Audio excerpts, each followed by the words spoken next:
Long ago, about 300 years ago, the ancestors decided to make a contract. Someday, if you have offspring, let's get them engaged. Make the term longer. Suddenly, they will be the same sex or the age difference will be too big. It was just a joke promised from the old men. But the problem was in the paper on which the contract was written. Even if you burn it in lava or throw it into the deepest sea, it still returns back to its place. Their children have already grown up, reached the age of majority, learned about the existence of the contract, and they really don't like everything that is written in it, especially the last point.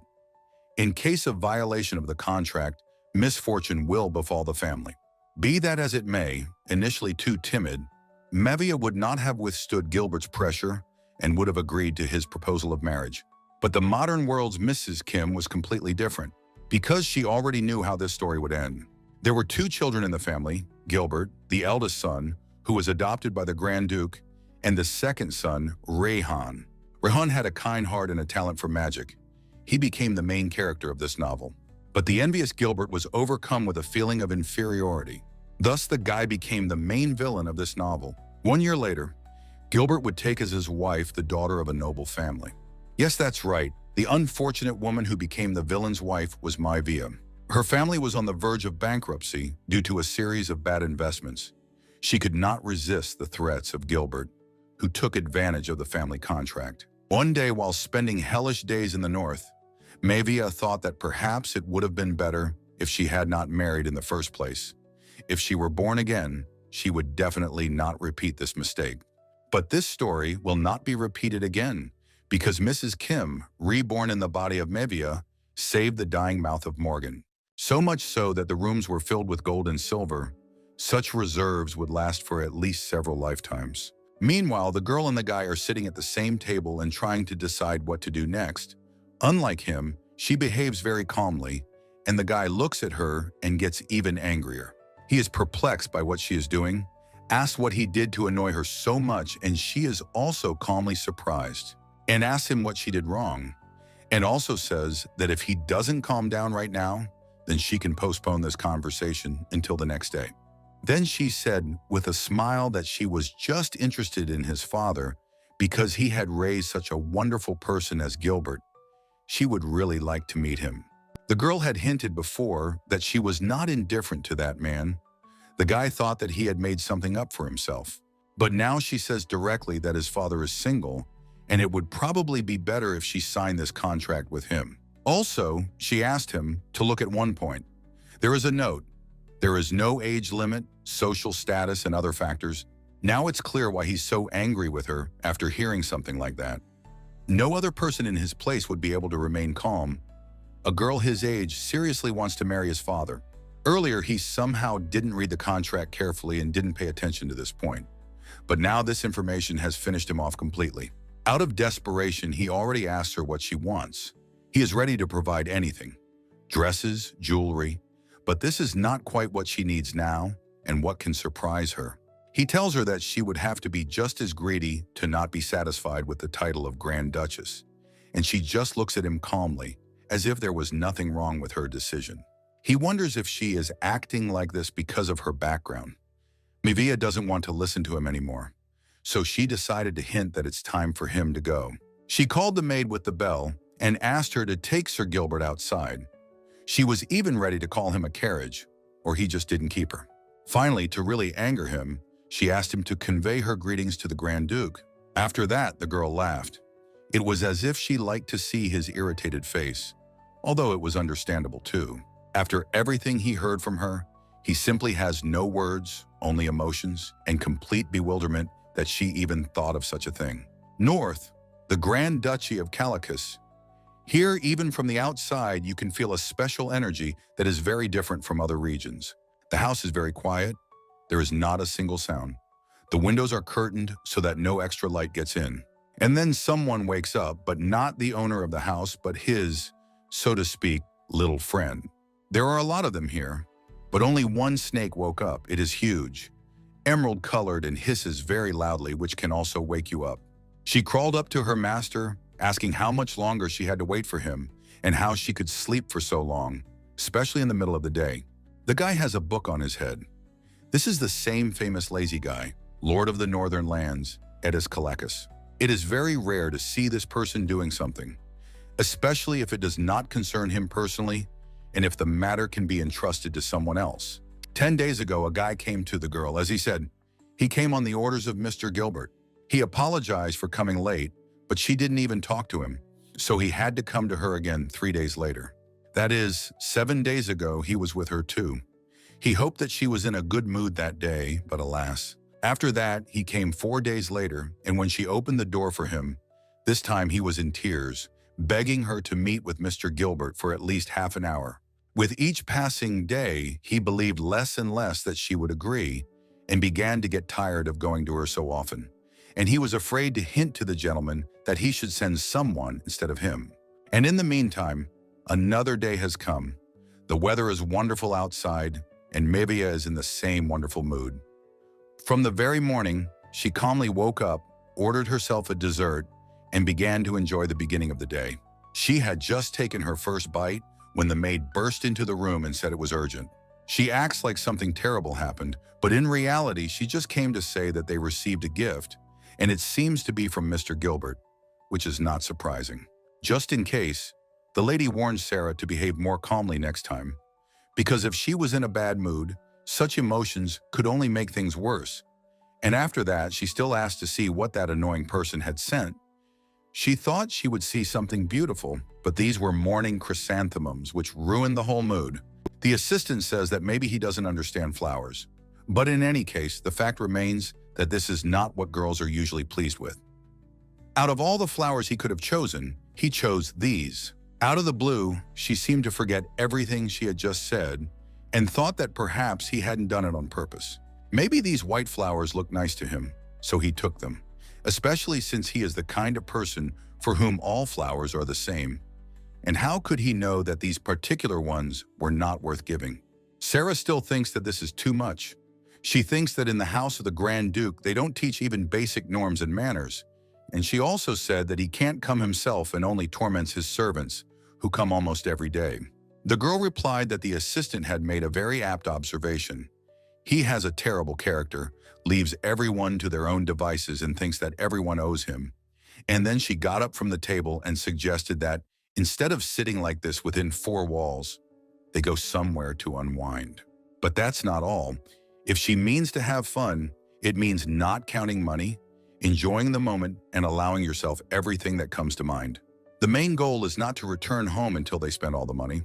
Mavia has long dreamed of this, and now she finally has this opportunity every day. Even though the maid won't get anything, she, like any other girl, will be happy to at least watch this and keep her company. Just before leaving, she asked to burn the flowers so that when they arrived, there was nothing to spoil the mood. And in the meantime, they are already in her favorite store, which the girl never passes by. And since it is a great honor for the sellers to serve Mavia, and not specifically for this reason, they closed the store so that she would feel as comfortable as possible and no one would bother her. Even those girls who booked a visit in advance, the entrance is also closed to them, but they immediately guessed who was inside. It was not difficult. Mavia thanked for such kindness. She likes when people treat her like that. That's why she chooses this store every time she goes shopping. Here is the best service. Clothes, and it smells very nice. At some point, she had an idea to invite her 2 friends. They arrived literally half an hour later, and during this time, she had just had some tea. Now they are all sitting on the sofas. The consultant said that as soon as they need any help, they can contact her at any time. She will be here nearby. The girls greeted each other, thanked her for the invitation. Those ladies were just bored at home and didn't know what to do.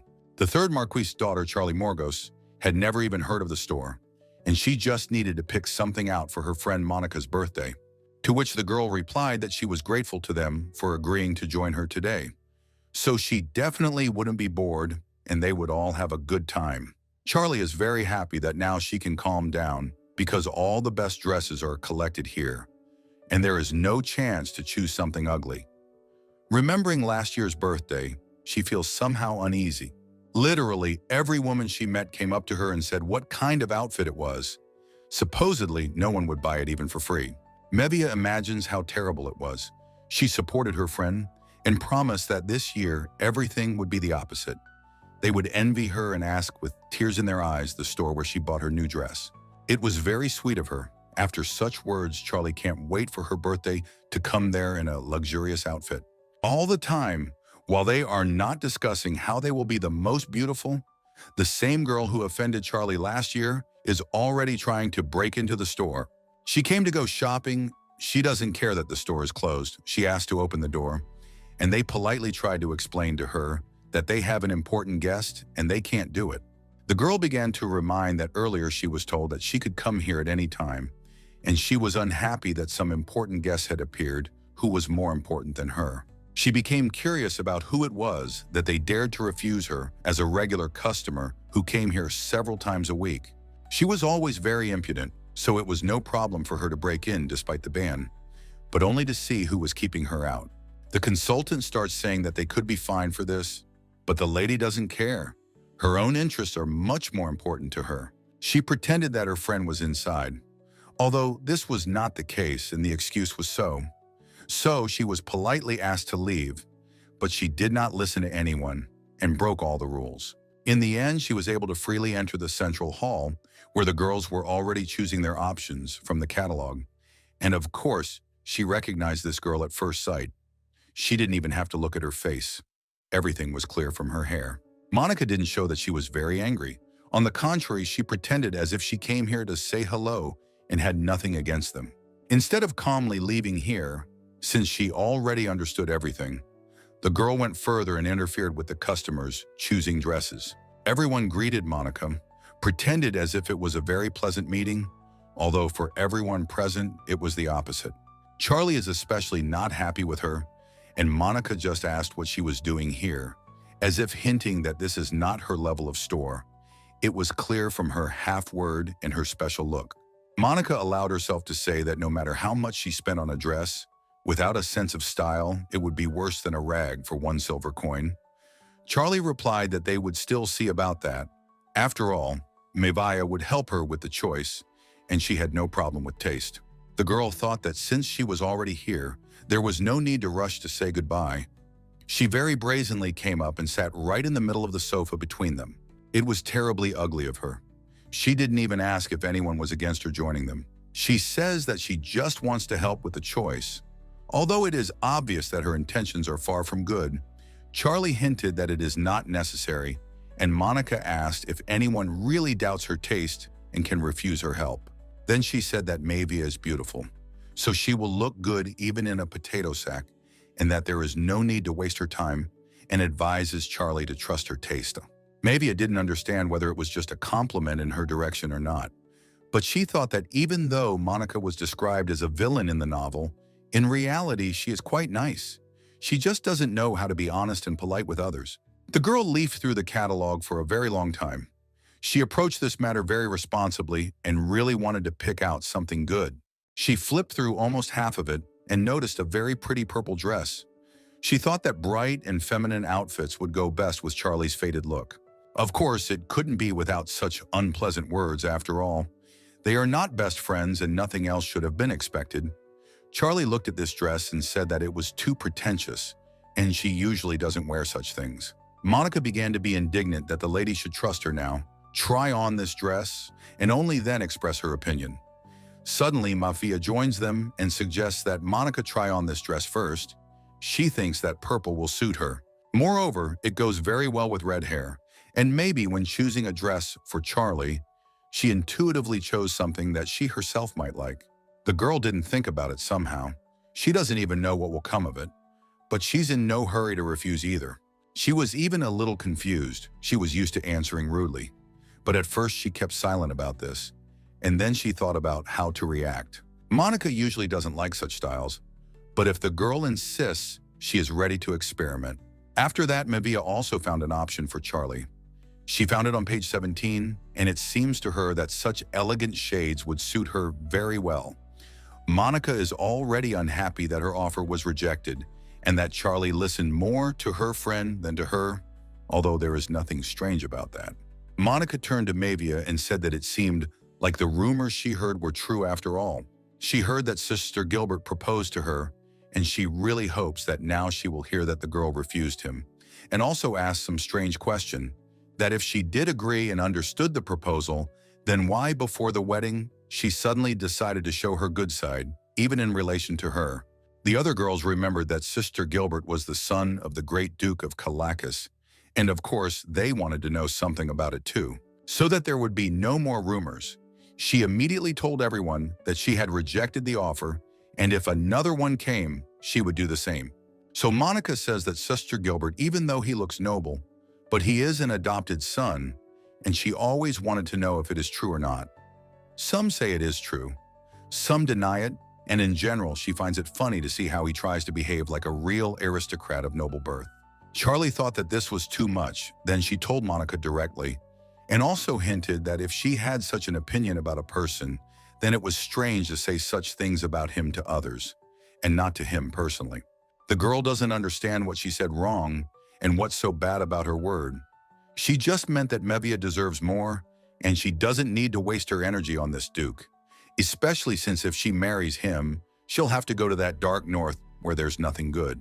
At that moment, Mevia decided to stop talking about this. She asked not to worry about her, especially since she was not going to discuss her personal life and such things with Monica. After she said that she had turned down the offer from the Duke, said that she would be very happy to live with her husband in the north. And after that, the girls got a little confused. She had just said something completely different. It's just that no one guesses that, even though she doesn't like Gilbert, it doesn't mean that she doesn't want to become part of this family. Then she said that she felt very bad. She was too tired from all this shopping, said goodbye and started to leave.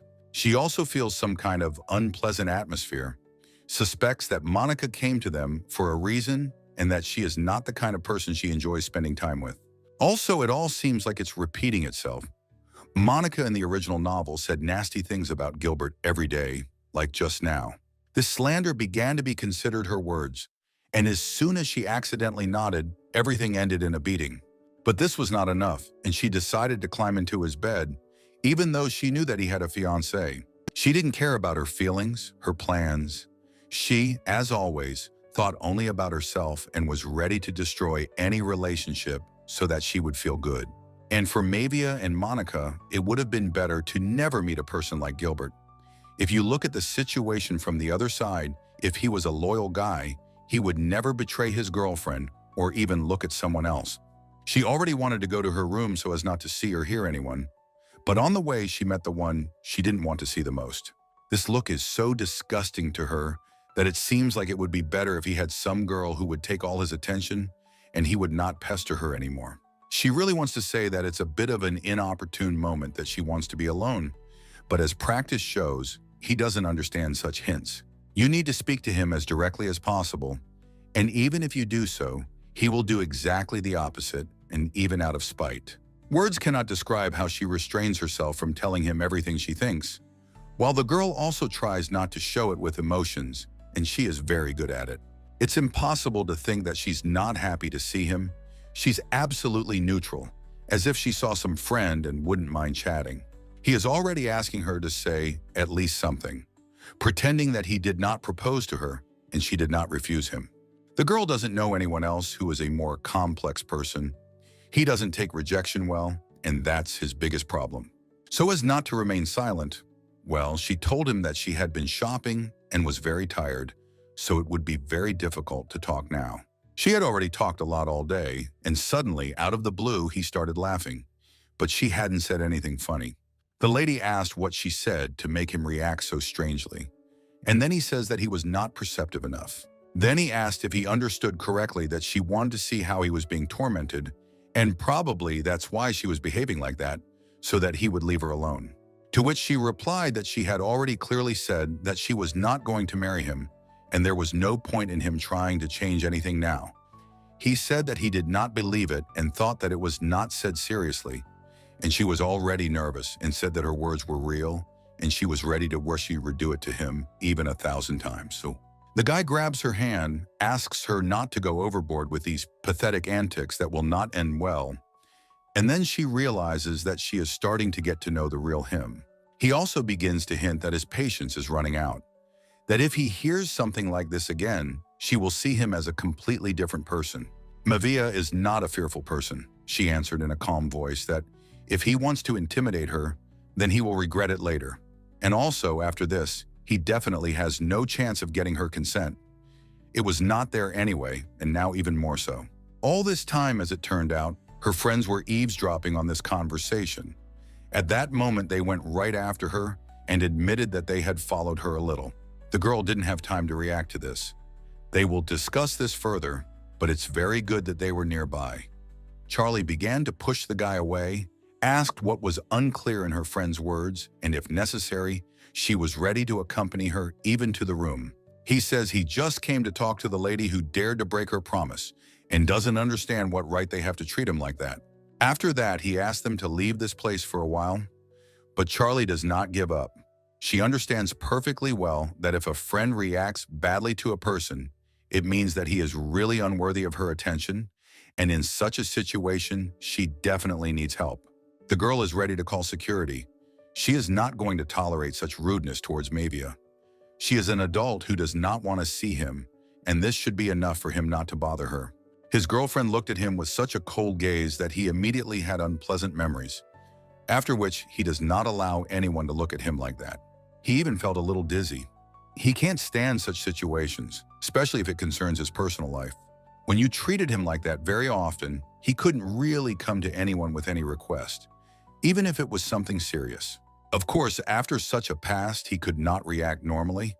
He asked how the girl dares to talk to him like that. After all, he sees her for the first time, and she just interfered in a personal conversation, although no one asked her to do so. In the end, a lot of people gathered on the street, and even now he was not afraid to say that after being considered a nobody all his life, he would rule the entire North, whether anyone liked it or not. Mavia could no longer contain herself. She warned that if he did not want to be arrested, he should leave right now and not test her patience. And then he notices that there are more and more people. For a moment, he becomes afraid that they might tell someone that they heard this, who will interfere with his plans. Meanwhile, a carriage drives up, the door opens, and the assistant who arrived in it calls the lady and suggests that they quickly go inside. Charlie also began to insist that the girl quickly go to a safe place and let her go first. The lady thanked for such care. She is pleased to know that there are those around her who can always support and protect her. She just stepped over the threshold to calmly leave here. The guy starts to stop her, and she ignored him. He doesn't want to hear anything about someone else becoming her husband and is ready to do everything possible and impossible to make their wedding happen as soon as possible.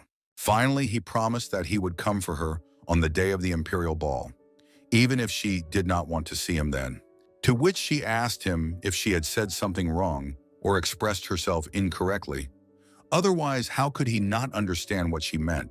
Sometime after Mavia left for the North, a fashion emerged to politely refuse an offer to become partners, namely to show a certain finger, after which it immediately becomes clear what is meant.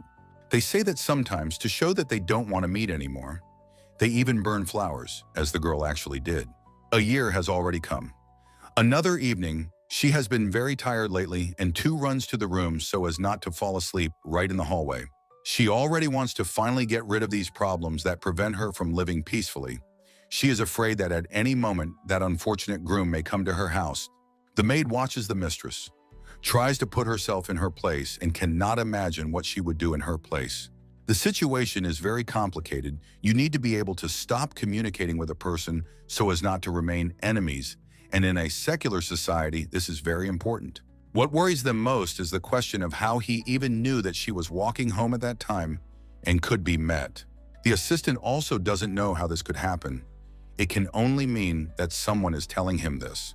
It is possible that the man has his own spies, and they may be among the girl's usual social circle. She tries to think that this is not the case, although she is not sure that he would not have thought of such a thing. Knowing this person, he is ready for anything. In this case, the assistant advises to go out next time only with security, and it is better if there are several of them. Mavia replied that unfortunately everything is not as simple as it may seem. Many factors need to be taken into account. Although Gilbert doesn't look like it, he is considered the best swordsman in the entire empire. So if you go out with a guard, there should be at least 10 people around it, and preferably more. The assistant began to worry as if for herself. She has no idea what to do now and how to deal with him, because it seems that it is impossible. In any case, the lady is confident that they will be fine because they have something. And at that moment, the assistant immediately understood what was being discussed and also asked if the lady was really going to use it. The girl promised that there was no need to worry about it. She would use it only once, and only if it was really necessary and she had no other options. Then she said some strange phrase. Supposedly after the wedding, he wouldn't be able to even look at her. It would be so disgusting to him. Out of the blue, a huge bird appears near the house. It flies so fast that it knocks out the window and flies right into the room. They didn't really have time to react and notice how it happened. This had never happened before, and the assistant almost lost consciousness. She is very afraid of such surprises and almost dropped the cups. While the maid can't find a place for herself, thinking what to do, the mistress, surprisingly, behaves absolutely calmly, as if she suspects that this may be. At that moment, when the girl thought that it was most likely an attack or some kind of magical creature, even wanted to call the knights, the lady asked her to calm down and not rush. There is no need to call anyone. She feels that it is not necessary at all, and she also looked at this bird as if it was not dangerous at all. At some point, the bird significantly decreased in size, began to sit on her hand and no longer looked so scary but very cute. When she looked closely, she realized that it was a crow, and it also had very beautiful eyes and a cute little beak. It was impossible to believe that it had just knocked out the window and was much bigger. The girl greeted her, asked how she could help.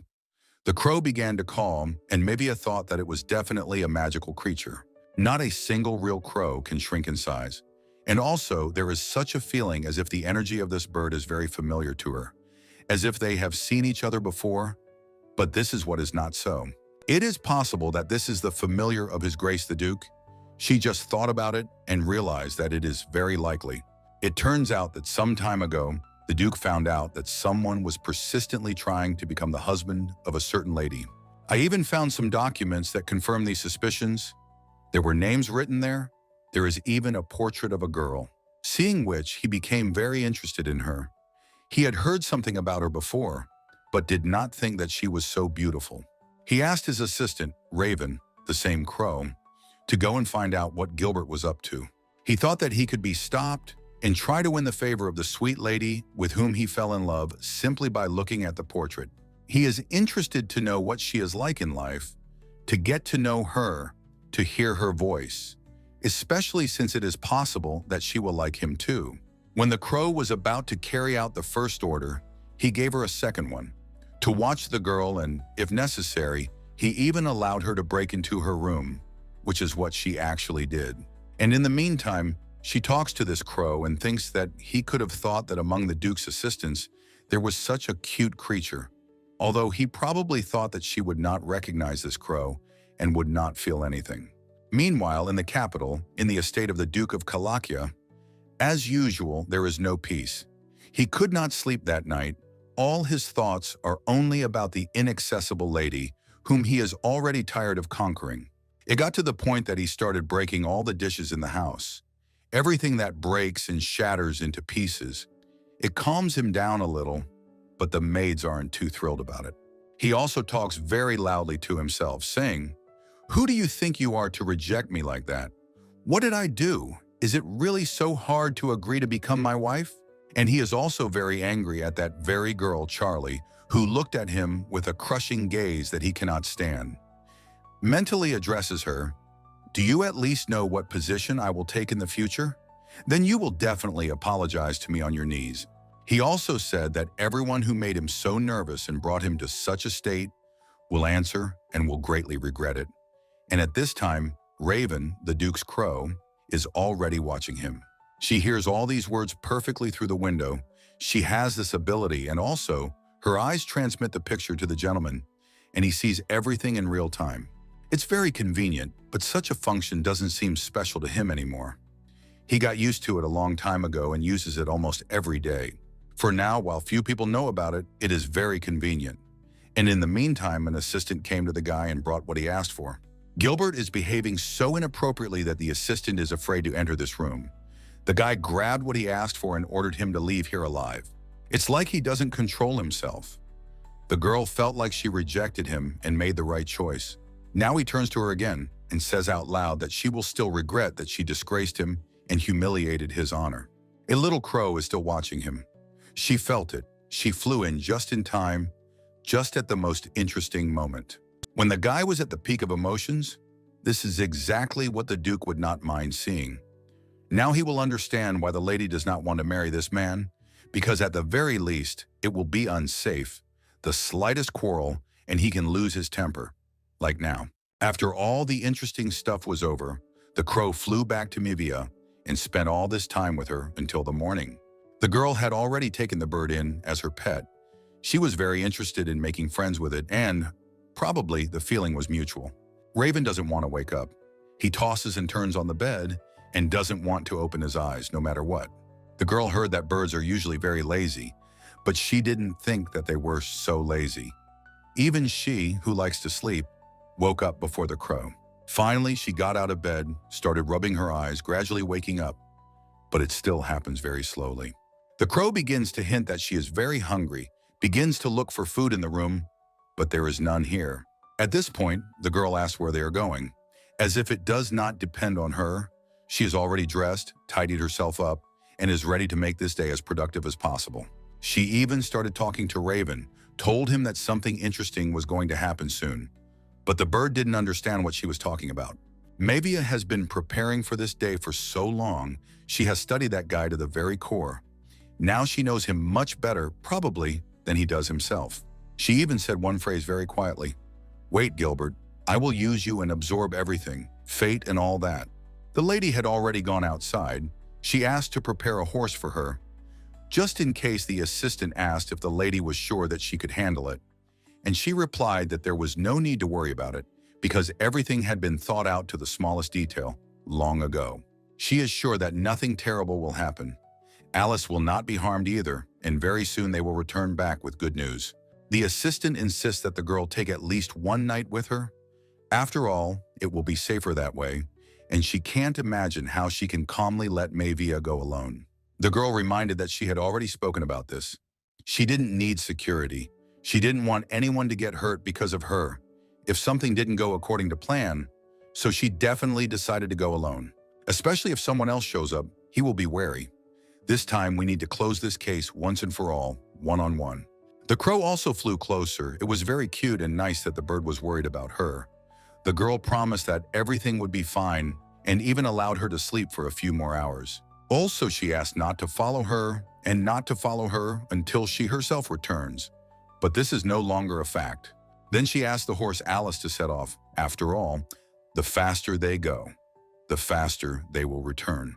Inside, she is a little worried, even doubting that her plan will work. But it is better than sitting idle and not solving this problem. After all, her happy future and safety were under threat, and in the meantime, she was already halfway there. But she didn't even suspect that this man was much closer than she expected. She caught a glimpse of him near the tree, thought that this couldn't be and was about to go on, but he stopped her. The girl immediately felt that same energy that she already knows very well and understood that it was definitely him, even if it seemed impossible. When the guy came closer, it looked like he wanted to harm the horse and even the horse itself. The girl was very scared. She asked what to understand by this, and he smiled and asked her to relax, because this is a usual greeting in his style. Anyway, it's even better that they met earlier than she planned, because again, the sooner she solves this problem, the sooner she can return home, if she returns, as hard as that may sound. He asks her how unexpected this meeting was for her, and smiles again as if he had something in mind too. Strangely, at this moment she asks him to get out of the way, as if she wants to show that she was not driving towards him at all. He immediately changed the subject, started saying that she had great posture, and thought that she must have taken horse riding lessons. After that, she asked if he really dared to stop her on the road because he liked her posture, and also said that if necessary, she could also teach him a few lessons. The conversation began to drag on very slowly.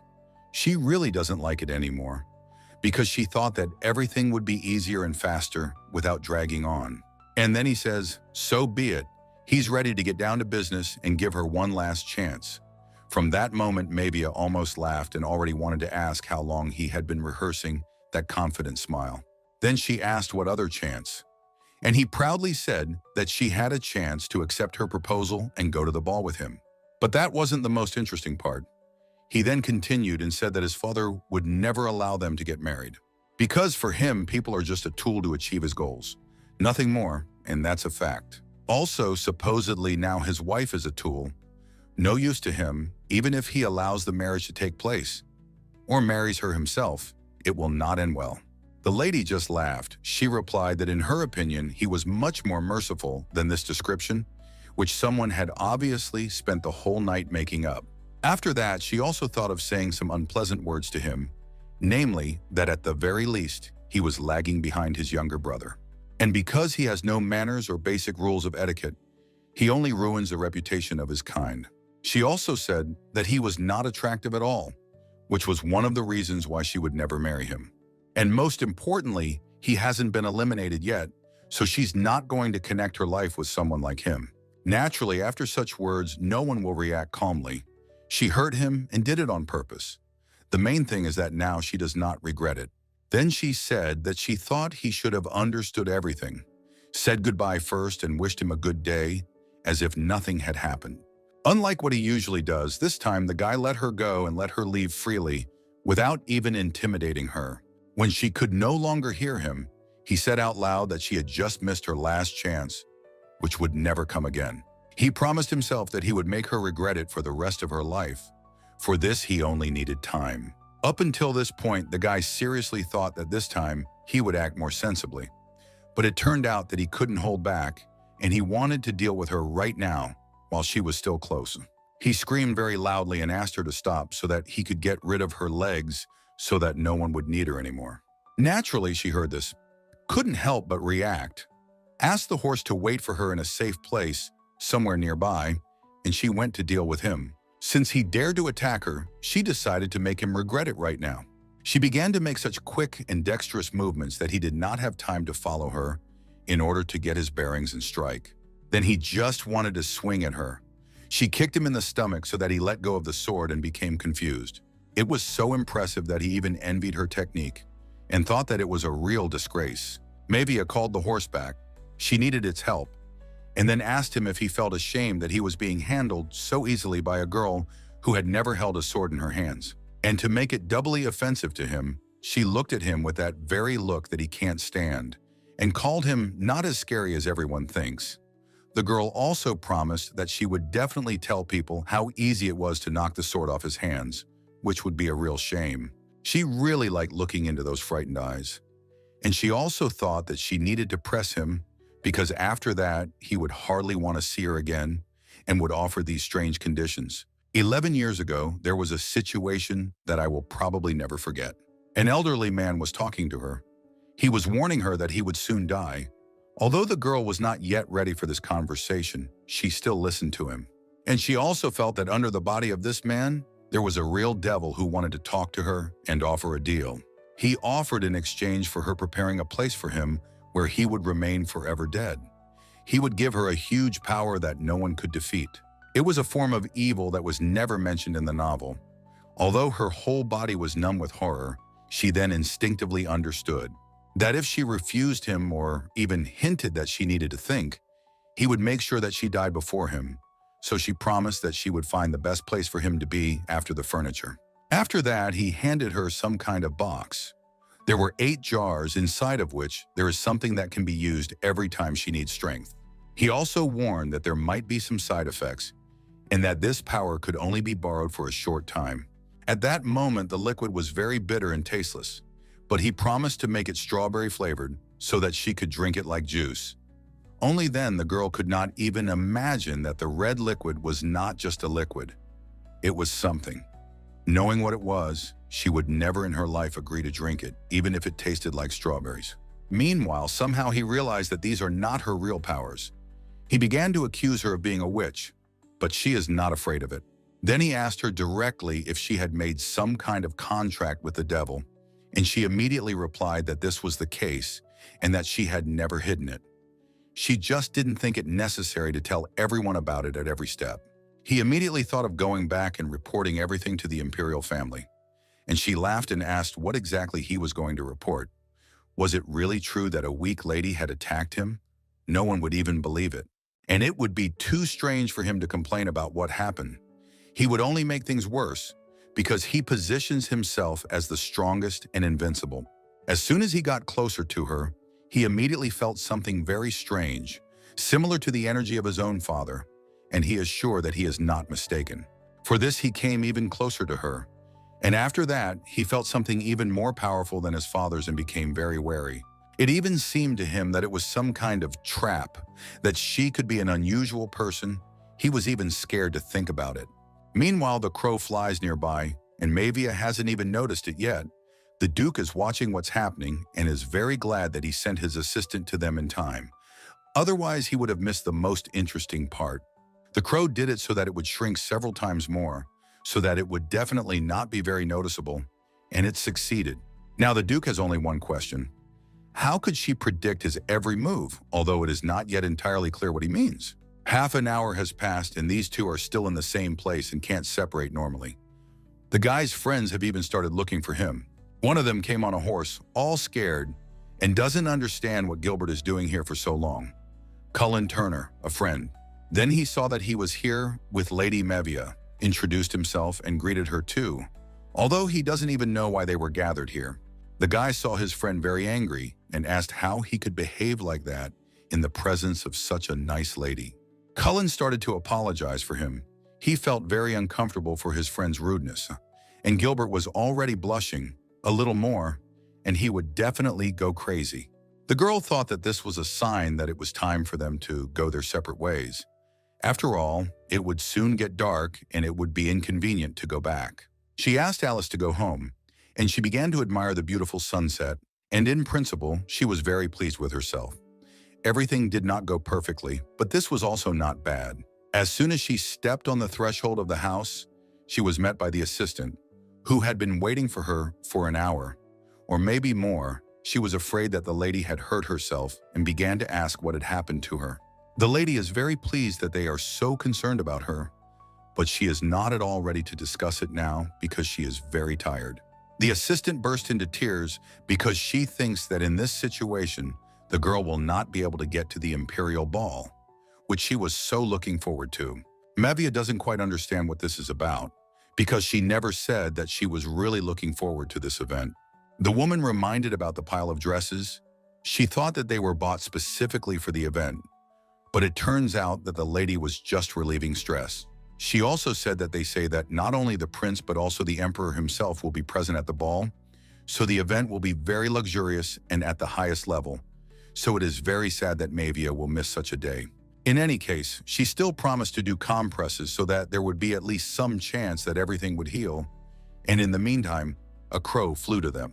Since she knows that the Duke is watching her in this way, she regrets that she did not take the crow with her, so the guy would see how clever she was and would definitely fall in love. And she doesn't know yet that he has already seen everything and fell in love with her much earlier than she thinks. Much earlier. At that moment, a crow flew up to a small chest of drawers and began to gnaw with its beak something that was lying on it. The girl thought she was hungry, but in fact, the bird just wanted to hint that it was time to read one letter. The assistant saw that it was an invitation from the Imperial Palace and said that it seemed like Raven really wanted her to go there after all. Since even the bird hints that she should prepare for the event, it means that they should work together to make it happen. There is already such chaos in her head that she doesn't want to think about anything. She literally needs a couple of hours to rest, and only then will she be able to discuss this. Then they thought that most likely Sir Gilbert, he would probably try to look as good as possible to impress the ladies.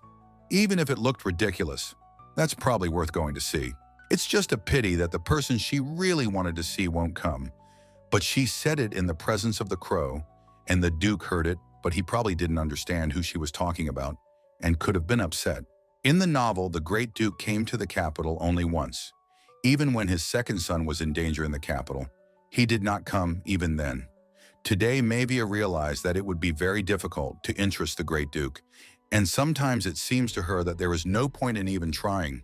He is so unattainable in her mind. And she also thought that next time, maybe she should try to hurt herself so badly that Gilbert himself would be forced to call the Grand Duke.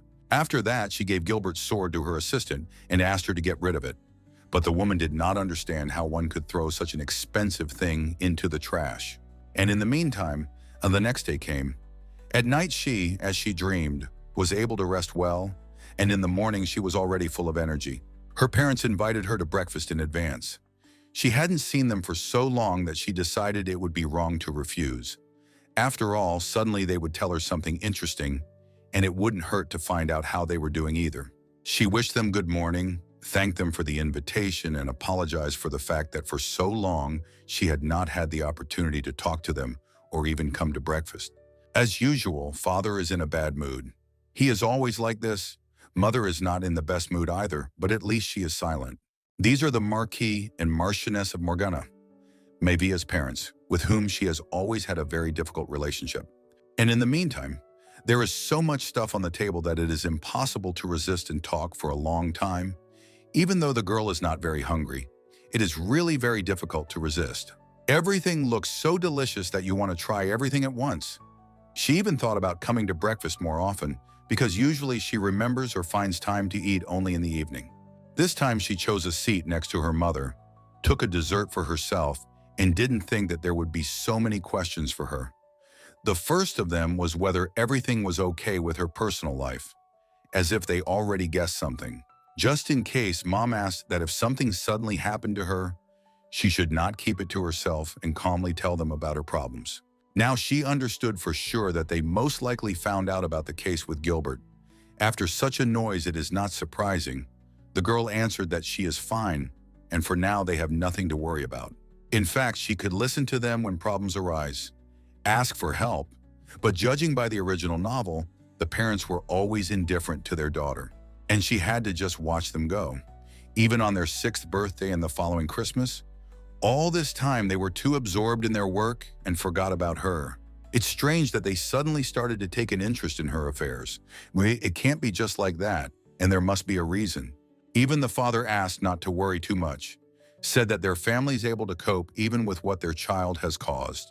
Mom started remembering the time when the girl was 7 years old and she lay down on the floor to stop them from leaving on business. She laughed in response because it was impossible to forget, and her face also turned red, but she didn't notice it yet. At that time, half of the family's fortune was at stake. That day they were going to invest in the damned shipping company. And she was very little.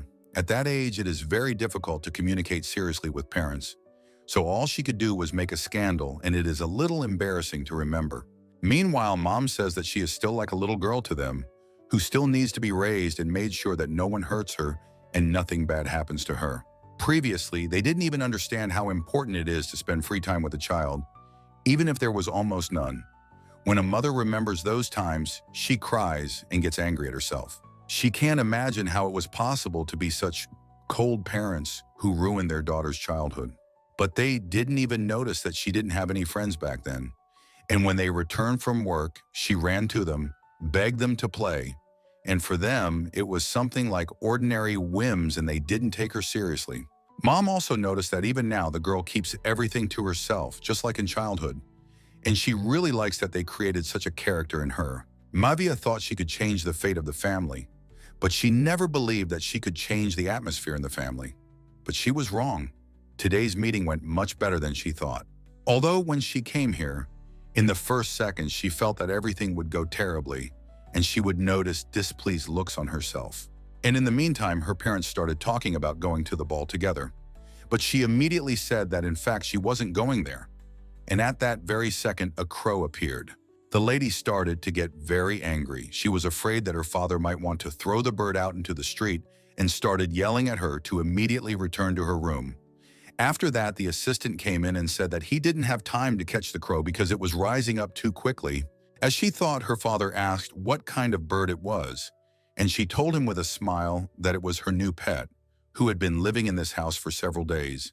The girl knows from childhood that her parents have excellent observation skills, and she is alarmed by the fact that they can see what they should, namely that this is not an ordinary bird, but a magical creature, thanks to which they are being watched. The woman said that the girl's tastes had changed a lot, and then suggested that it was because they had been communicating for too long, and during that time a lot had really changed. Meanwhile, The lady moved a little further away from the table to ask the bird what urgent message it wanted to convey to her, because it was unlikely that it would fly in just like that to interfere with her communication with her parents. The little assistant handed her the seal of the Imperial House, and the girl began to think where she could get it. Then I realized that most likely she was on the very invitation that they read in the room. Mavia reminded that the invitation said to bring a partner, but she didn't have one. Suddenly, the bird looked at her with such a look, as if hinting that she could be that partner. The girl thinks that, first of all, it is worth thinking about the difference in height, and at the very least, they will not even be able to dance normally. There are many other points, but she only mentioned this one so as not to offend her too much. You never know. Raven began to get very indignant, and then the lady realized that perhaps this was a hint that the very person she would really like to see would come. Meanwhile, he is busy with business. They have just finished preparing for the procession. All that remains is to decide when the departure will take place. The assistant asked how this will happen, when and at what time, and the gentleman had to answer on the fly because he hadn't thought about it before. It seemed to him that it would be better if he went first, and the others followed right behind him. And in the meantime, she became the next day, and today Mavia again decided to talk to her parents, but she came for a short time, even refused tea. To begin with, she thanked them for inviting her to the ball, and her mother replied that there was no need to thank them for that. After all, they were her parents. Then their daughter asked if she could allow herself to act childishly again, and her father said that if it was about the old contract, then they would sort it out themselves. He understands that she doesn't like it, but she suddenly said that it's the other way around. She would just like to fulfill the terms of the agreement. And then the most interesting thing began. The girl says that since she is not interested in Gilbert, there is still someone in that house who could become her husband. But the parents immediately came up with the idea of staying in the family for the children and were even worried about what she came up with. Mavia reminded that there is another single man there who is exactly what interests her. The parents are completely perplexed. They are trying to convince themselves that they misheard it, because if their daughter is saying it seriously, it is already too much. She explained that she was talking about Duke Kalakis, who was at least twice her age, if not more. Mom already thought that if they understood her correctly, it meant only one thing. Their daughter had gone crazy. The woman reacted to this more or less calmly. But her husband is about to go crazy that his young daughter could be with that man. He won't survive if rumors about this appear and his reputation goes down the drain. While Dad made it clear what he thought about it, Mom remained silent, as if she wouldn't even try to dissuade her. She simply asked if she had agreed with the Duke to go with him to the event. Maevia replied that she had not yet, but she thought he would definitely come to the ball, and then they would discuss everything with him. In fact, the woman just wanted to listen to her daughter until the end, and she herself is much more serious about solving this problem than the father. The man just got angry, and she wants to eliminate the problem at the root. Under the pretext of a family trip, she suggested going somewhere. This place is on a neighboring continent. The girl began to justify herself by saying that her chosen one looks much younger than his age, and that she would be better off with him than with any other guy. This was unconvincing. Mom doesn't want to hear anything about her dating the Duke, so she'll do everything to make sure they don't even cross paths. And she also asked her to pack all her things. The next day came. Somehow she managed to persuade her parents not to rush into this trip, and now she is already getting ready for the event from the very morning. They helped her choose shoes, a dress, jewelry. Everything was chosen with special care so that in the end, it would be a perfect picture. The girl hadn't seen herself in such a chic outfit for a long time. She even wanted to go to the mirror every day and see such beauty. From the very beginning of the day, Maevia is so happy, as if she is sure that something good will happen today. The assistant says that for someone who didn't want to go to the event, the lady is too pleased, as if she knows something. And the maid also advises to quickly explain to the parents that they were discussing two different people. The parents thought for one, but in fact their daughter is waiting for a completely different person who is much younger, more beautiful, and more suitable for her. Rumors have already spread throughout the mansion, and tomorrow the whole city will be talking about it. The assistant advises to do something about it, although she understands that it is not her business. There is another very dubious point. Maevia never saw the one who was watching her through the crow. She only heard about him, but she has no idea what he looks like. It will be very offensive if he is much older than her. In that case, she will have to go to another continent. After that, they remembered about Raven. No one had seen the crow since the morning, and this once again proves that she is probably already with her master, preparing for the event with him. The girl really wants to believe that the crow ran away for this very reason and feels her heart beating very hard. Time passed very slowly. Finally, this moment came, and here in the Imperial Ballroom. Despite the bad weather, everything had already begun. As the lady thought, there are already too many rumors about her, and completely different ones, both for Gilbert and for his father, but no one knows yet that in fact she is interested in someone else, and she simply misled everyone. Usually people come here to have fun, communicate, relax, but today everyone really wants to see one couple that doesn't give them peace. Depending on who Mavia communicates with today, it will be possible to understand who she will soon marry. There are those here who think it is wrong to pry into someone else's personal life, but even they can hardly restrain themselves from gossiping. 3 words are constantly heard in the crowd: Mavia, chosen one, and of course, wedding, which is why the girl decided to walk a little later than everyone else in order to notice as little of these glances as possible. At some point, she very calmly and leisurely enters the hall, does not turn around to look at anyone, behaves very confidently.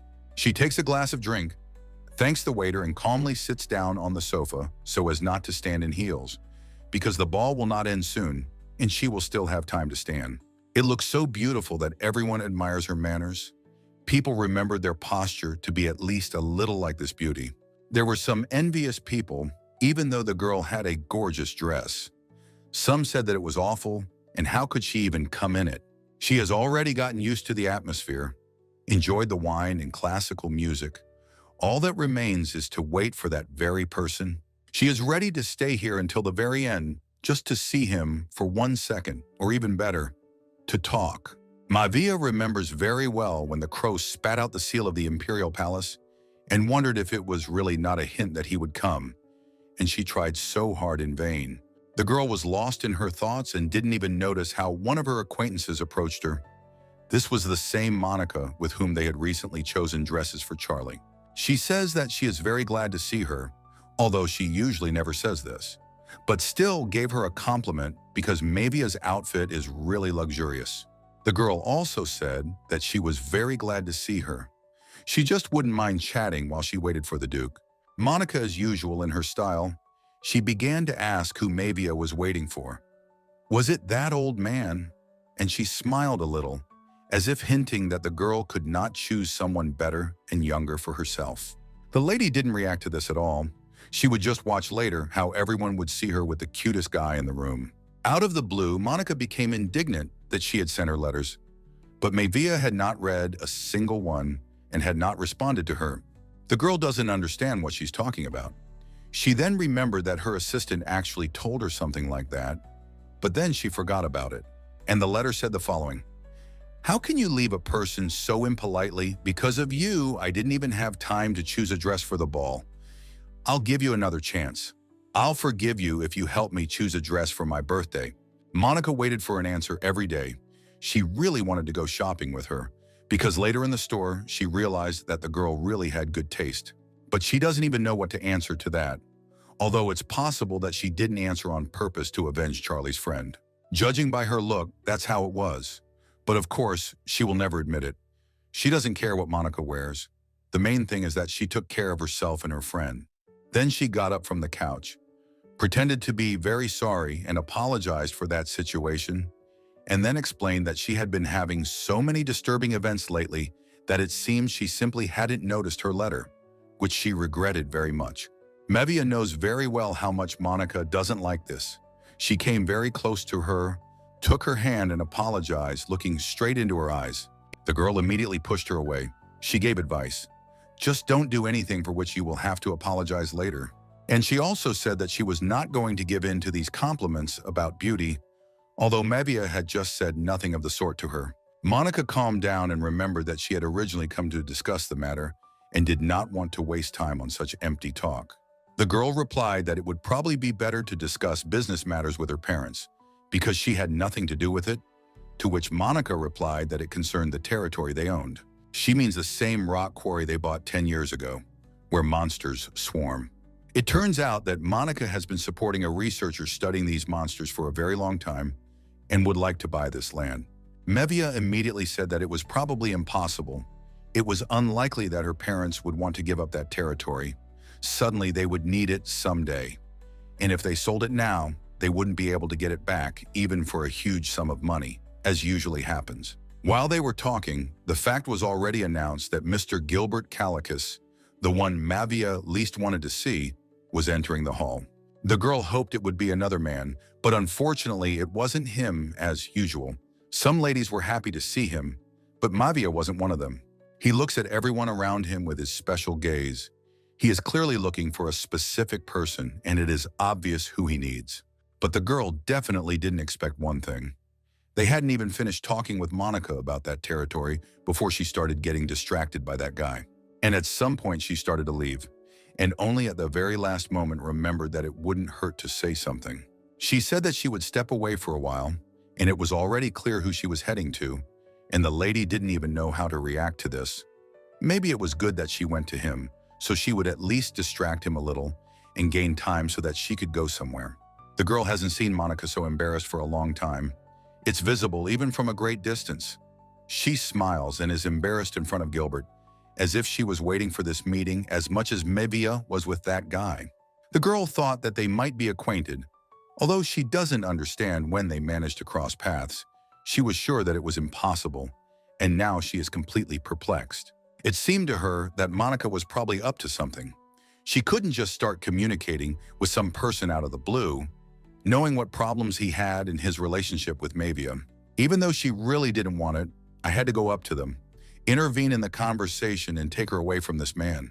She tries to pretend as if she doesn't notice him, but he's still happy to see her, and he looks at her so intently that it's unbearable. Naturally, everyone immediately turned to the side, began to eavesdrop, and complete silence fell in the hall. He asked very loudly in front of everyone if she wasn't happy to see him.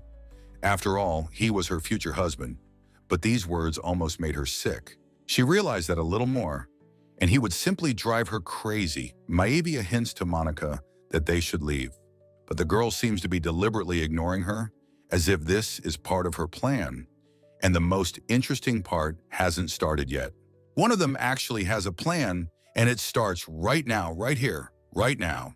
Knowing that she would react very badly to this and would not want him to do this, the guy gets down on one knee, and according to the agreement of the ancestors, he respectfully asks her to marry him, probably. He is sure that it will be very difficult for her to refuse a public proposal, and she will not be able to disgrace him so thoughtlessly. This is real manipulation.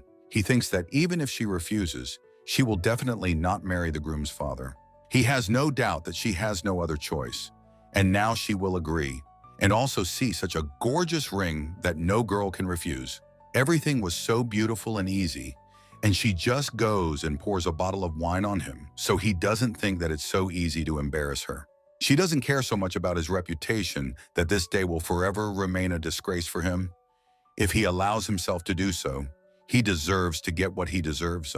In her opinion, any normal and adequate person would never propose, manipulating and knowing that the girl does not want to be with him. Moreover, she has already told him this several times straight to his face. And in the meantime, the Duke came to one man without warning, and he immediately thought that he had done something wrong.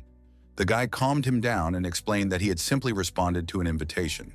He was very interested to see what the current king was like, and judging by everything, not much time had passed. While they are talking, the ball is not boring at all. The girl warned that if he ignores her refusal again, next time she will come up with something more interesting, after which he will be afraid to even approach her, and she will not look at who he is, a sword master or an ordinary guy who does not understand what a word is. No. People wanted to see a show, they got it. Now it's clear to everyone that it's a one-sided offer and their feelings are not mutual. Some felt sorry for Gilbert. Some admired Lady Mavia's courage, and some tried to ignore these squabbles.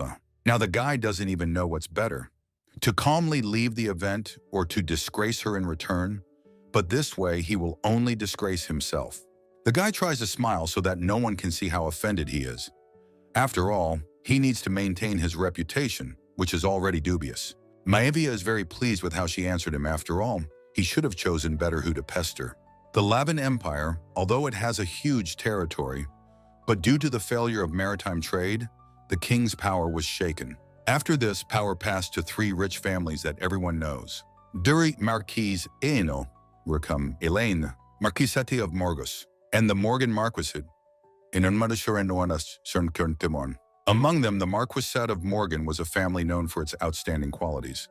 This also meant that in case of conflict, the likelihood of blame lay on the opposite side.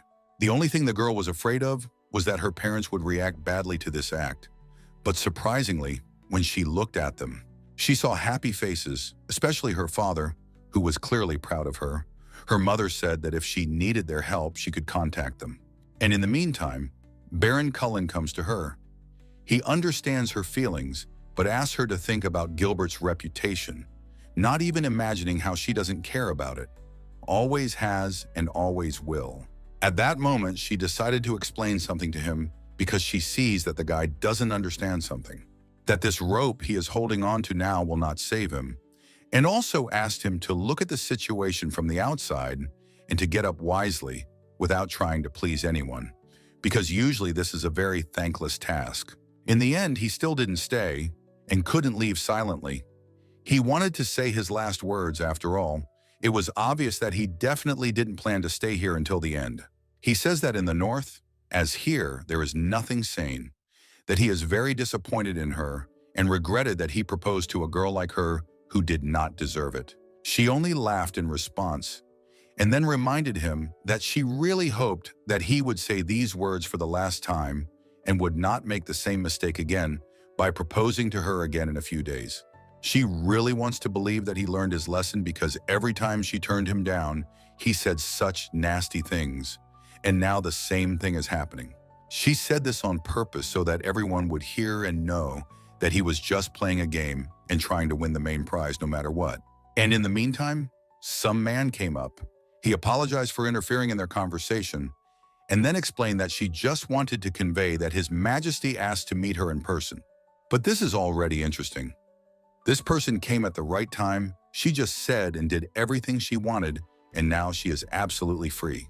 This assistant is very sorry that he distracted her or maybe came to me on time.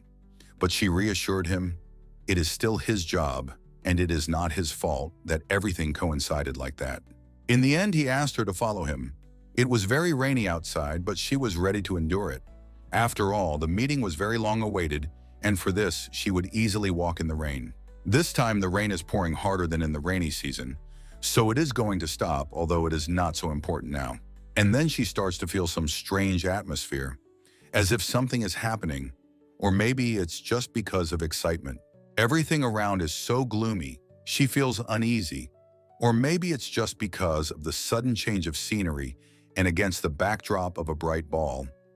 Everything seems too dark and gloomy. Only now did she notice that His Majesty's assistant was completely unkempt, and his pale face made her very wary.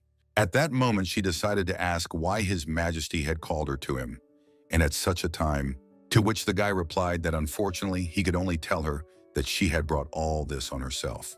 Maevia didn't quite understand what it meant, what she had done so special that she was called at such a time, and why it couldn't be done tomorrow. She finds such urgency suspicious, and the weather also brings on unpleasant thoughts that confuse her. At some point, she heard a very familiar voice but did not understand who it could be, and also saw two silhouettes in the distance. Out of the blue, she started running in the opposite direction and promised that she would be back soon, without explaining anything. The assistant was so tired that he didn't try to catch up with her, and in the meantime, she had only one thought in her mind, that now she was finished.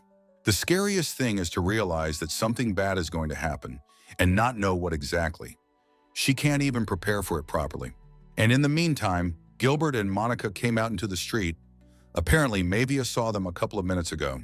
Monica tells the guy that she understands how hurt he was to go through all this and gives him advice not to run after those who don't deserve it. She started to tell that the girl had always been like that she must have hit her head when she was a child, which meant that she had started to turn him against her. although maybe it was for the best.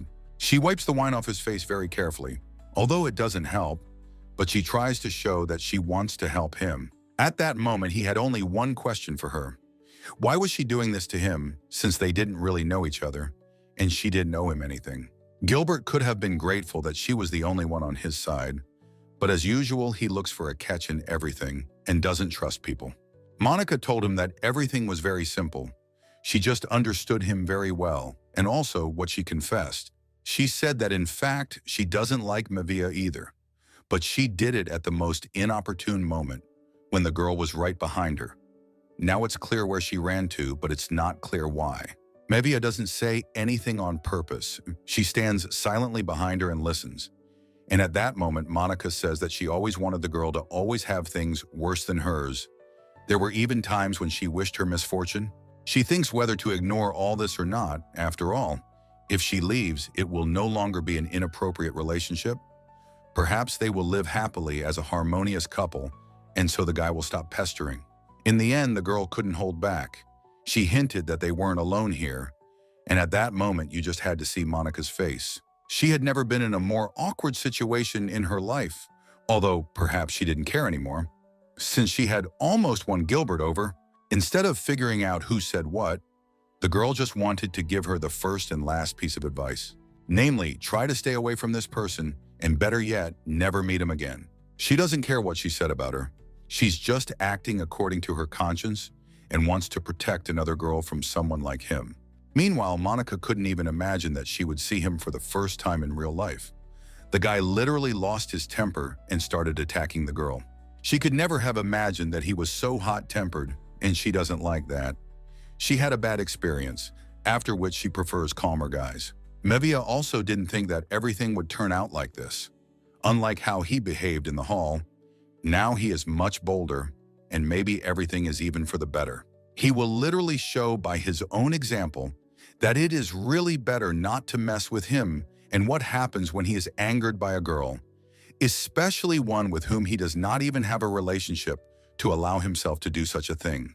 It all happened so quickly that Maevia didn't even have time to react. But another second, and he would have simply strangled her. At the very last moment, when she already understood that it was too late to resist, a miracle happened. A man appeared who was able to protect her. The boy's father grabs him by the hand. The man addresses him as his son, but at that moment Maevia is completely confused. Firstly, all this time she thought that his father was elderly and that the Duke and his father were two different people. But as it turned out, the one she was waiting for and the one she told her parents about were one and the same person. This nice guy is far from being like this man's father, and from that moment on, the girl has a lot of questions. It turns out that she didn't deceive anyone. She said that she wanted to meet Gilbert's father, not knowing that the one she kept silent about is him. His descriptions throughout the story were one weirder than the other. He was strong enough to easily subdue ferocious monsters, but he hardly ever left his chambers so that very few people saw him, and those who did see him at least once could not say a word. Over his uniform, he exuded a decadent aura, and in the long corners of the eyes, as if in the strokes of the devil's brush, there was hidden an extraordinary seductiveness. The girl looks at him and can't believe what she sees with her own eyes. She doesn't believe that this is possible, at least because of his appearance. He looks even younger than his son. Gilbert begs to let go of his hand and justifies himself by saying that this is some kind of misunderstanding and that he misunderstood. He says that this whole thing was set up by this girl and that it is her hands that need to be grabbed, but definitely not his. The boy is offended that his father is so ruthless only towards him and didn't even listen to him. And in the meantime, when everyone has already left, Maevia is still trying to understand what is happening. She feels very awkward looking at him because she knows that he has been watching her all this time, and he doesn't know that she knows it. She also really wants to admire him for at least a few minutes, but he doesn't take his eyes off her for a second. She had already forgotten that it wouldn't hurt to get to know him or talk to him, but in the end he did it first. The Duke asked why she had rejected Gilbert's offer, but it sounded as if he was unhappy about it. He says that his son seemed like a suitable candidate for her husband, and almost no one doubted that they would get married. But when he asked her why she was going to marry someone like him, she immediately wanted to sink into the ground because she didn't expect such a question from him. And the guy insists that she explain it, as if he wants to hear that she likes him. In fact, it's very simple. She would like to marry him because she already knows the future that awaits her if she is not with him. In the original story, immediately after the wedding, Gilbert sent Maevia to the north, and 6 months later, he called her back to the capital with unclean intentions. The naive girl was just happy then. I don't know what terrible fate awaits her, and that it would have been better to stay there. According to the plot, she could listen to his father, who said that she doesn't have to go anywhere, and if she wants, she can stay for the rest of her life. Then he was the only one who warned her, and if the girl only knew that this was her chance for a happy life, she would never have listened to Gilbert. And even when she was already locked up, the guy still came to her and extended a helping hand until the very end. Even though the girl was unable to grab his hand, she is still interested in knowing why he wanted to help her so much. One thing she knows for sure, if Maevia had taken his hand then, such a terrible end would not have awaited her. In the end, she didn't want to talk for too long. To drag out time, she told him as it is, how she feels, that she would like to get to know him better and even offered to dance one dance. He says he didn't think anyone would want to dance in such weather, especially after what had just happened. She answered him that with such a man you want to dance even in the rain and even if everyone was looking at them. She intends to attract his attention, to make a good impression, and so that when they part he will think well of her and perhaps even want to meet again. And when she asked him if he wanted to dance, he very quickly, as if without thinking, answered that he didn't. She could have been upset, but she took matters into her own hands and thought that maybe he just didn't know how to dance. Or if he is shy, then they can go to some other place. But he still refuses and asks not to insist. She asked him directly what the problem was. Was it really so bad that a couple of minutes of dancing would be unpleasant for him? He responded to this by saying that he was simply too tired. And moreover, he never liked to dance, which is why he doesn't know how. He had 3 reasons to refuse. And he also asked if he could say goodbye to her and go home peacefully. She could still tolerate this. But when he said that further communication by letters would also be tiring for him, so he suggests that they do not even meet.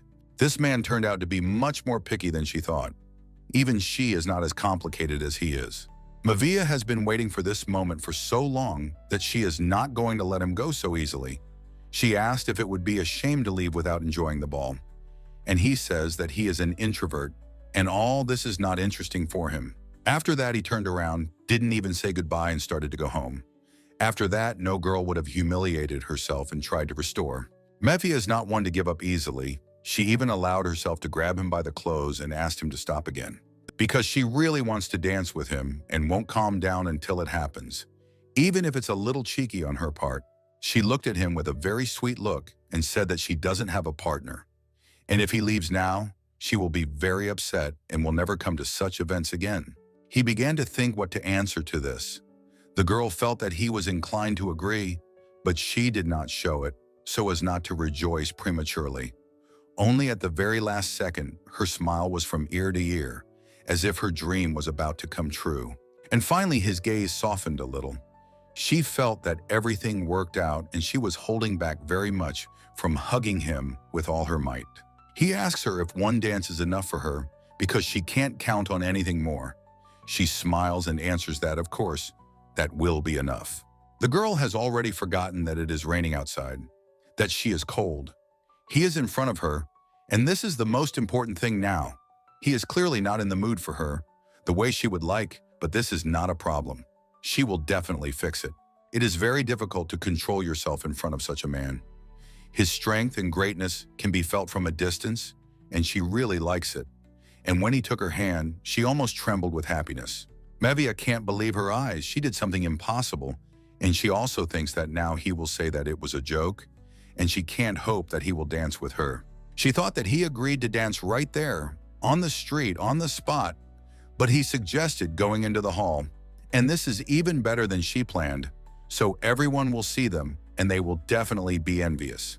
All the couples are already dancing. They don't even guess who will appear here now and with whom. Maevia feels like the happiest person in the world. Her emotions and feelings inside are simply impossible to convey in words. She is very pleased with herself. For her, this is something like a dream come true. Although perhaps this is true, She has been waiting for this moment for too long and too much. The girl warned him in advance that the floor here is very slippery and he needs to be careful. She knows that he rarely attends such events, so she thought that such information would definitely not be superfluous. Now he is much more pleasant to talk to. He even admitted that he feels very awkward, and it seems to him that now everyone will start laughing at him.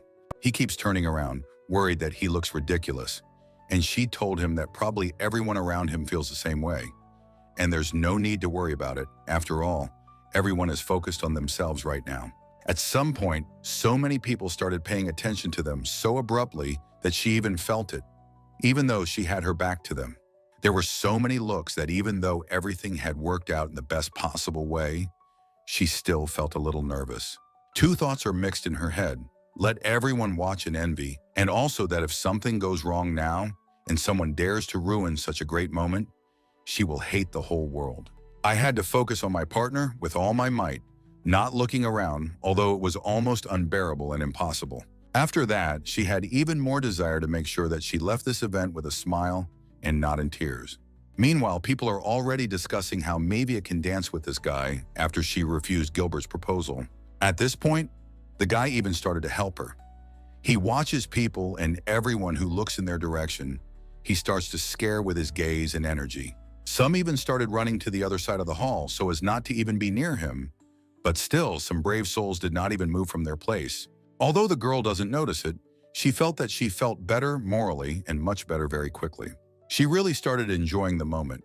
After all, the main thing now is to have fun, and if she thinks about others, she will regret it later. After all, they don't deserve her attention. These people can only envy, so let them do that, and she will dance and smile next to a handsome guy as she wanted it. At some point, he started moving so well and trying to accompany her that she couldn't even believe her eyes. Just now, he felt terribly awkward, complained that he couldn't do anything, and now he was doing everything better than her. She even felt offended that she had studied this for a long time, and in a couple of minutes, he turned into a wonderful dancer. She told him about it, and he was glad that now his movements don't look funny. It even seemed to her that perhaps he himself did not know this, but was born with such talent. He just discovered it only now. And in the meantime, they look so beautiful and harmonious from the outside that even those who at the very beginning looked at them with an envious look, now these people admire and want to look the same. Mavia lights up the whole room with her smile and now asks him if he regrets agreeing to dance with her. Not only did he make her happy, but he also showed everyone what he is capable of. If he looks around right now, he will see how people are crazy about his movements and how they look together. He immediately felt awkward after these words. He even froze in one place on purpose so as not to turn around and look at people. During all this time that he was talking to her, the guy noticed that she was not only not afraid of him, but also openly expressed sympathy. Usually girls who want to meet him leave him alone after the first refusal, but she was so persistent, and only now he felt that he liked it. Because if he had gone home then, he would have missed such a wonderful opportunity and would not have revealed his talent. And he also told her that he doesn't know yet what she's up to and what she wants from him, but for now he'll give in to her prank because she knows what it is about her that hooks him so much. Meanwhile, the event came to an end. They said goodbye very quickly and she ran home to realize what had happened today. To begin with, the girl asked to draw a warm bath for her. She was a little cold today and it would definitely not hurt to warm up, especially since while she was in this room, no one would disturb her. And she also feels very awkward about what he told her in the last minutes of their meeting. It was very unexpected and she still doesn't know how to understand it.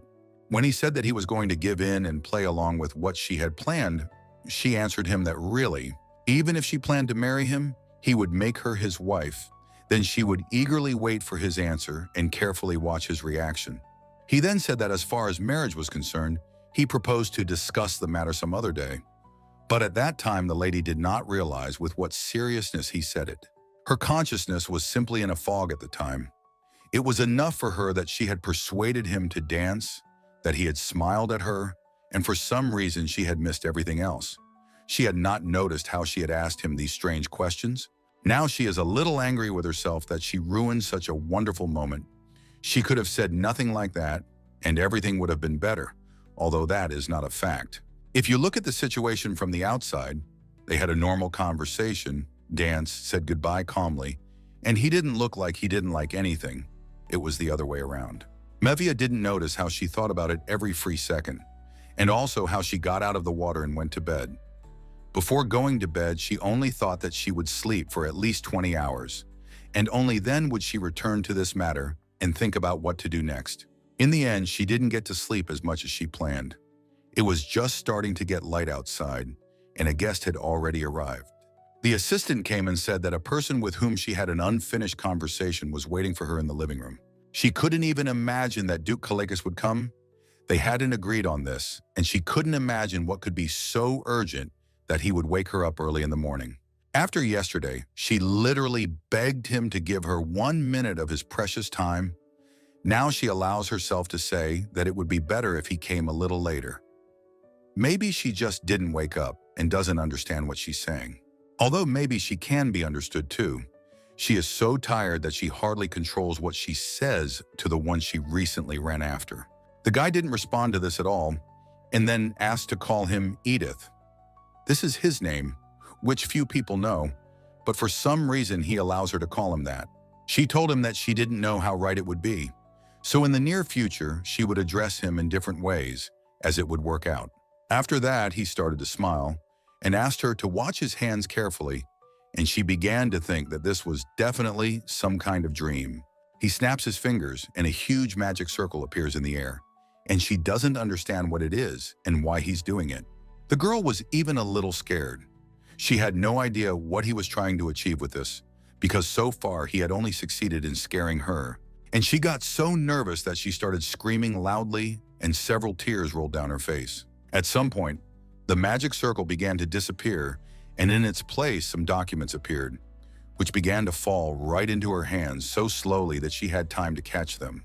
She only has an idea of what it might be, but in order not to rejoice prematurely, she first read everything that was written there. And he also told her that even if she really wanted to sleep, she still needed to look at the details of the marriage. That is, she has in her hands a real marriage certificate from the contract. There is even an imperial seal. She can't believe that he agreed so quickly to her proposal yesterday. Although it's hard to call it a proposal, it was just a question, and he took it too literally. Well, that's great. The guy also said a strange phrase that if this is enough to join her game, then he is ready to do it. After he showed her these documents, he simply began to remain silent and watch how she reacted to it. He thought that she would be jumping for joy, smiling, but she behaves exactly the same as he does, as if there is nothing special about it for her. The girl only promised that she would live happily ever after with him, but only until she felt that she was living worse in the relationship than without it. And now he asked her if she really wants to spend the rest of her life with a man she met only yesterday, to which she replied that there are many effective marriages that later become very successful, in which case he only has to warn her that they may have some problems with having children, and all because of his body. She suggested to talk about it later because she has no intention of having many children, especially in the coming years. Then he asked her to ask at least some questions so that she could get to know him better, and then he would ask her some questions. The first thing she asked was how old he was. In normal life, in normal relationships, this is a standard question, but now it interests her the most because it is the biggest mystery that everyone wants to solve. The Duke answered that he once met the First Lord of Calacus, even before he became the Great Duke, when he was just a nobody, wandering through dangerous places with a sad, well, cute face. She answered him that she wouldn't even be surprised if she found out that he already had grandchildren or great-grandchildren, it turns out. But he never had children and still has no one. Naturally, she immediately became interested in finding out whether he had relationships or mistresses. He said that they had never had anything like that, and that's why she doesn't believe it, because how is it possible to be alone for so many years and not want to meet anyone? Especially since there are a lot of beautiful girls around him. Suddenly, he interrupted her and asked if she wasn't interested in how he was still alive. It seemed to him that finding out about this was much more interesting than what concerns his personal life. The Duke asked if she understood what it meant that he had met the very first Lord of Calacus, because that was the answer to that question. She very quickly replied that she understood everything perfectly well, and yet She was much more interested in his personal life, and she would ask about the secret of his terribly long life when she got older. Although if he wanted to tell her how to stay forever young, she wouldn't mind listening to that either. And also, if he ever wants to share the secret of his eternal life, she will definitely write it down so that she can later share it with her mom and dad. The guy promised that he would tell her about it someday, and then asked if there was anything else she wanted to know about him. She replied that all the questions were over. There was only one condition, but for some reason this word made him laugh. She explained that she was going to live in lands that were completely foreign to her, with only one maid she could trust, no parents, no friends, no one around, and those lands were clearly colder and harsher than the area here. And there is also a huge chance of running into people who hate her, or even worse, some monsters. He asked for fewer words, wants to understand what these conditions are that she is desperately worried about, because depending on what they are, maybe he will quickly agree. Before saying this, she laughed a little, because she herself would never agree to this in his place. Namely, her bruise would cost 1,000,000 coins. If she has any kind of injury, it will cost money, for example. A burn of 50 million coins, fractures from 100 to 200, and this is far from the entire list. This is such a guarantee that everything will be safe for her there, and he will personally make sure that she does not receive a penny in this way, because she will have to pay from her own wallet.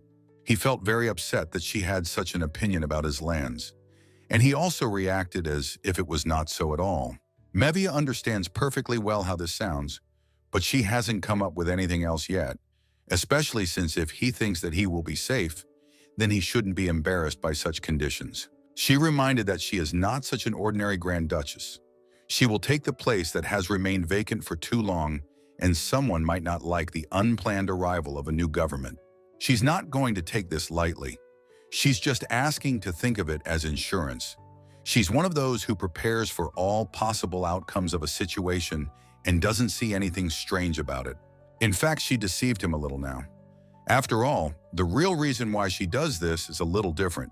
Gilbert Kalakis. This villain is also heading north, and she knows it very well. So when she gets there, she will be alone, while the guy will have a pack of faithful dogs around him. Even if she plays very cruelly, it does not guarantee her victory. At least if someone hits her, she will get at least some compensation. And also, it is unlikely that the guy will harm his father's wife, no matter how badly he treats her. After all, because of this, the relationship of each of them may suffer. Since she is so scared, the Duke offers to take someone else with her. He will even allow her to take every last soldier from their family's personal army if necessary.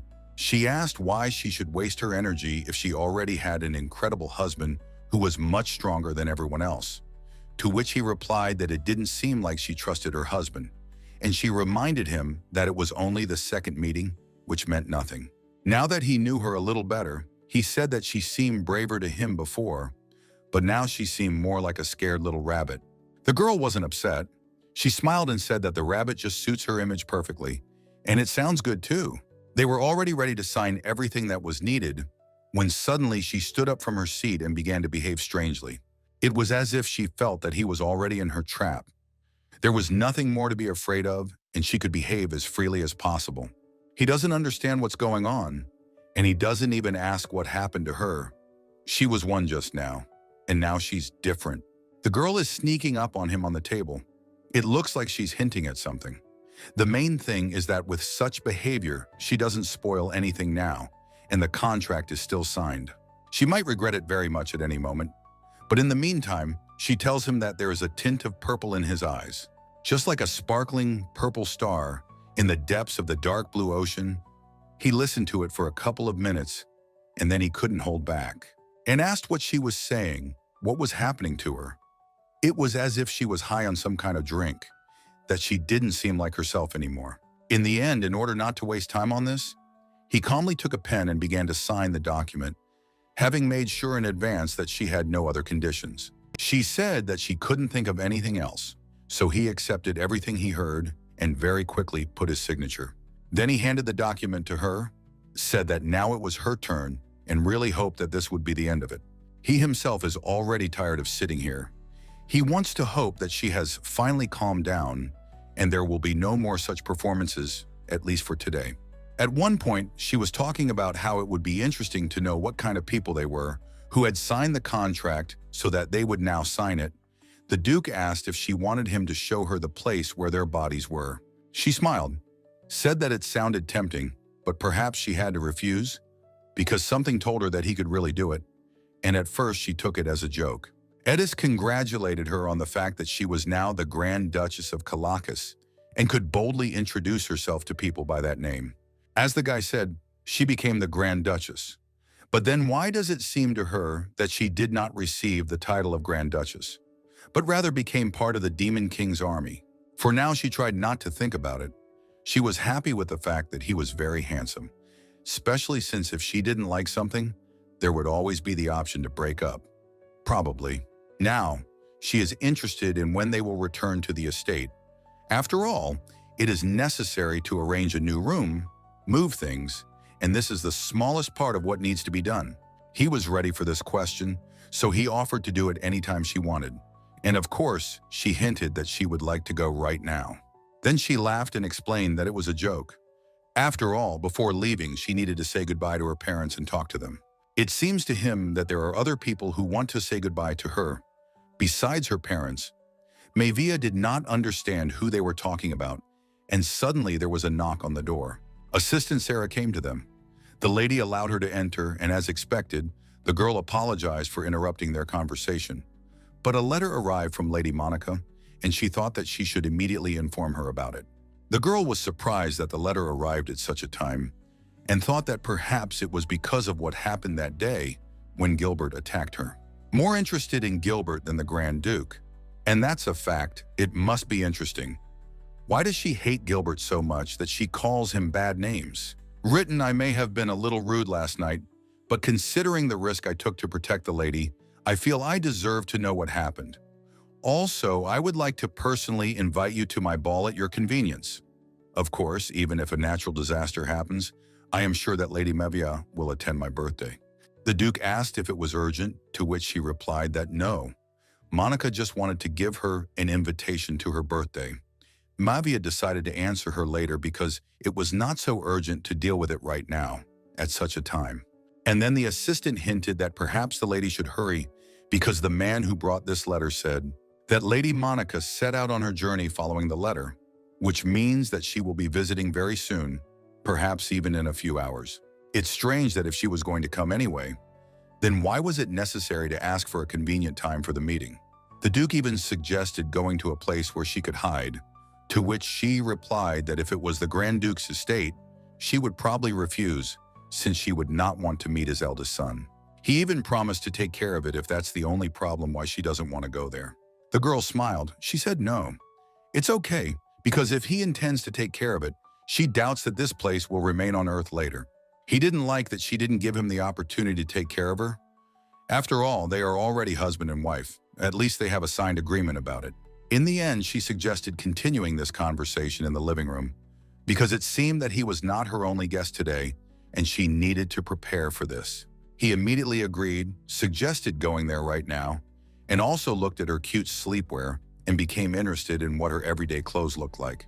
At that moment, she looks in the mirror and realizes that all this time she looked in a way that she shouldn't have looked in front of her future husband. She is surprised that he didn't leave her at all and sign that document. She really didn't notice how she was in her sleepwear all this time, and she hadn't even combed her hair yet. And overall, she felt like her appearance was far from acceptable. I had to ask Sarah to help her with her clothes immediately, because if Monica saw her like this, Mavia would definitely get depressed. While the guy had a few minutes to wait for her, he thought that he had never seen anyone as beautiful as his wife in his life. Even in this form, he liked her so much that he saw nobility in all the most beautiful things in her. And in the meantime, when she had already gotten ready, got dressed, she began to explain that it was some kind of misunderstanding, and she was very unhappy with the way he saw her. She was so ashamed in front of him that she wanted to turn back time and discuss everything again. She was so unhappy with herself. Although he didn't say a word to her about anyone being wrong, on the contrary, he even admired her. In her mind, everything was exactly the opposite. While she is nervous and trying to say something, he suggests just pretending as if it didn't happen. Especially since for him personally there is no problem with this. For him, she is beautiful in any form. And in the meantime, they brought coffee for them. It will help to cheer them up a little, especially after that situation when she was very nervous. She took the first sip and thought that it was not what she ordered. The taste was strange, and she couldn't finish it normally. When the guy asked what was wrong, she pretended like everything was fine, but he immediately understood everything and had an idea. He took the cup from her, got up from the sofa and started walking somewhere without explaining anything. Only then said that it was not nice to lie from the first day of their marriage. The guy asked her to wait for him for a couple of minutes. It won't take much time, but he'll be back and hopes she'll like it.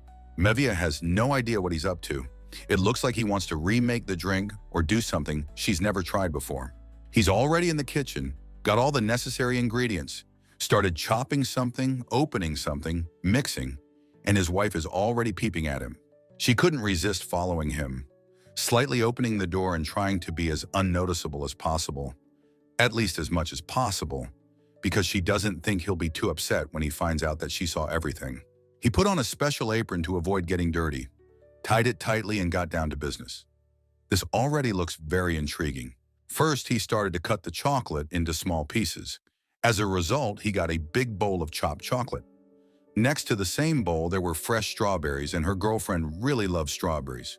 Then he started pouring water into the coffee machine. Probably wants to make a special coffee that won't be bitter and that she's never tried before.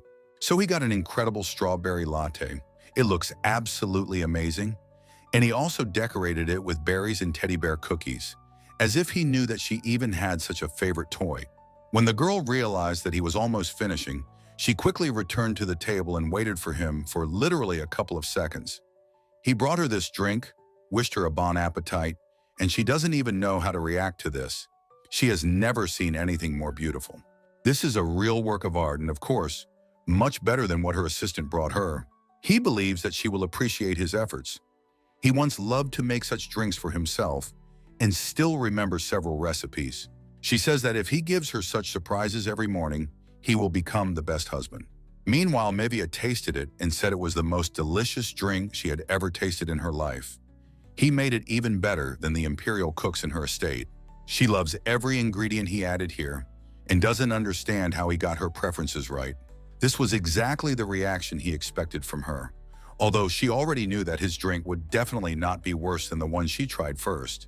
Initially, when they said goodbye yesterday, she thought that their next meeting would not be soon and could not imagine that everything would happen exactly like this, in the best possible way. She thought that he was lazy, that he wouldn't find time for her, but in the end he came early in the morning, proposed marriage and made delicious coffee. They even agreed that next time he would make her caramel pudding. It was her favorite dessert, and if he did that, she would fall in love with him once and for all. After that, they decided to take a little walk. Monica is not visible on the horizon. This means that there is still time. She needs to recharge herself with good energy while she has the opportunity. After all, Monica is not the kind of person she plans to have a good time with. She is probably in for some kind of conflict. At that moment, he suddenly decided to tell his most secret ability, which no one knows except himself. And since she is already his wife, it seems to him that she has the right to know this. He has very good hearing. He can even hear what is happening a kilometer away from him, if necessary. The girl knew that he had some abilities and also remembered that if suddenly, in the future, she would say something bad about him, it would be better not to do it. After that, she asked him if he had any other abilities that he hadn't told her about yet. The guy remained silent, as if he thought that this would be enough for now. In any case, she didn't insist after all. It was his personal business, and it was good that he even told her about this. And then something interesting started to happen. Hints started to appear that Gilbert was not his real son, although maybe the girl just misunderstood him. She thought that it was too early to discuss such details. After all, it was his personal business, and they were not close enough for her to know about it. She stopped him herself, suggested talking about something pleasant. After all, there was less and less time. Monica would come to her soon. After that, he asked her about the maid, whom the girl said she would take with her. He became interested in how close she was to her. The lady said that she had been helping her since childhood, and then asked why he was interested in this and whether something had happened to her.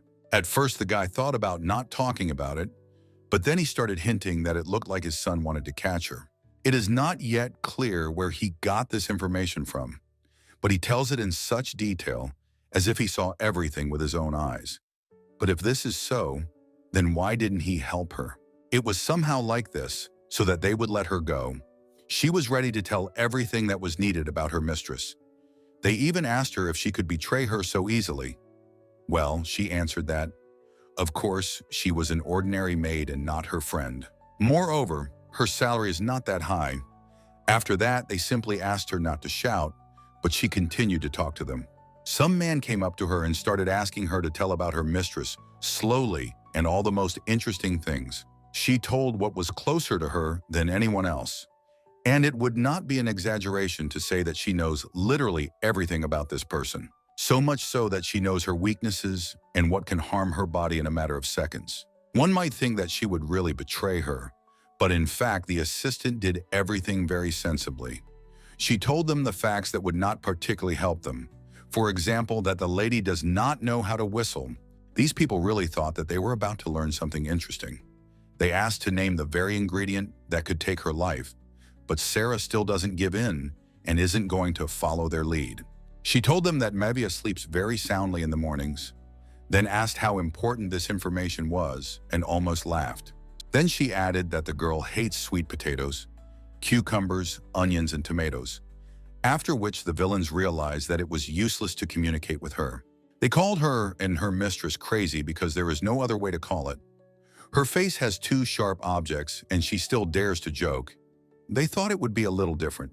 At the very last moment, when they had already decided to get rid of the useless maid, the Duke comes and says that they have a couple of seconds to throw down their swords. He orders everyone to stop, to move away from the girl, and if they don't, they will regret it very much and end up in her place.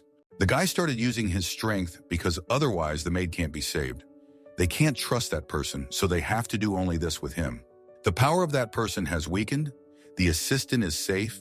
Mevia is very happy about this and wants to hug the assistant as soon as possible. Sarah was very scared. Her whole body was shaking. She didn't know what to say.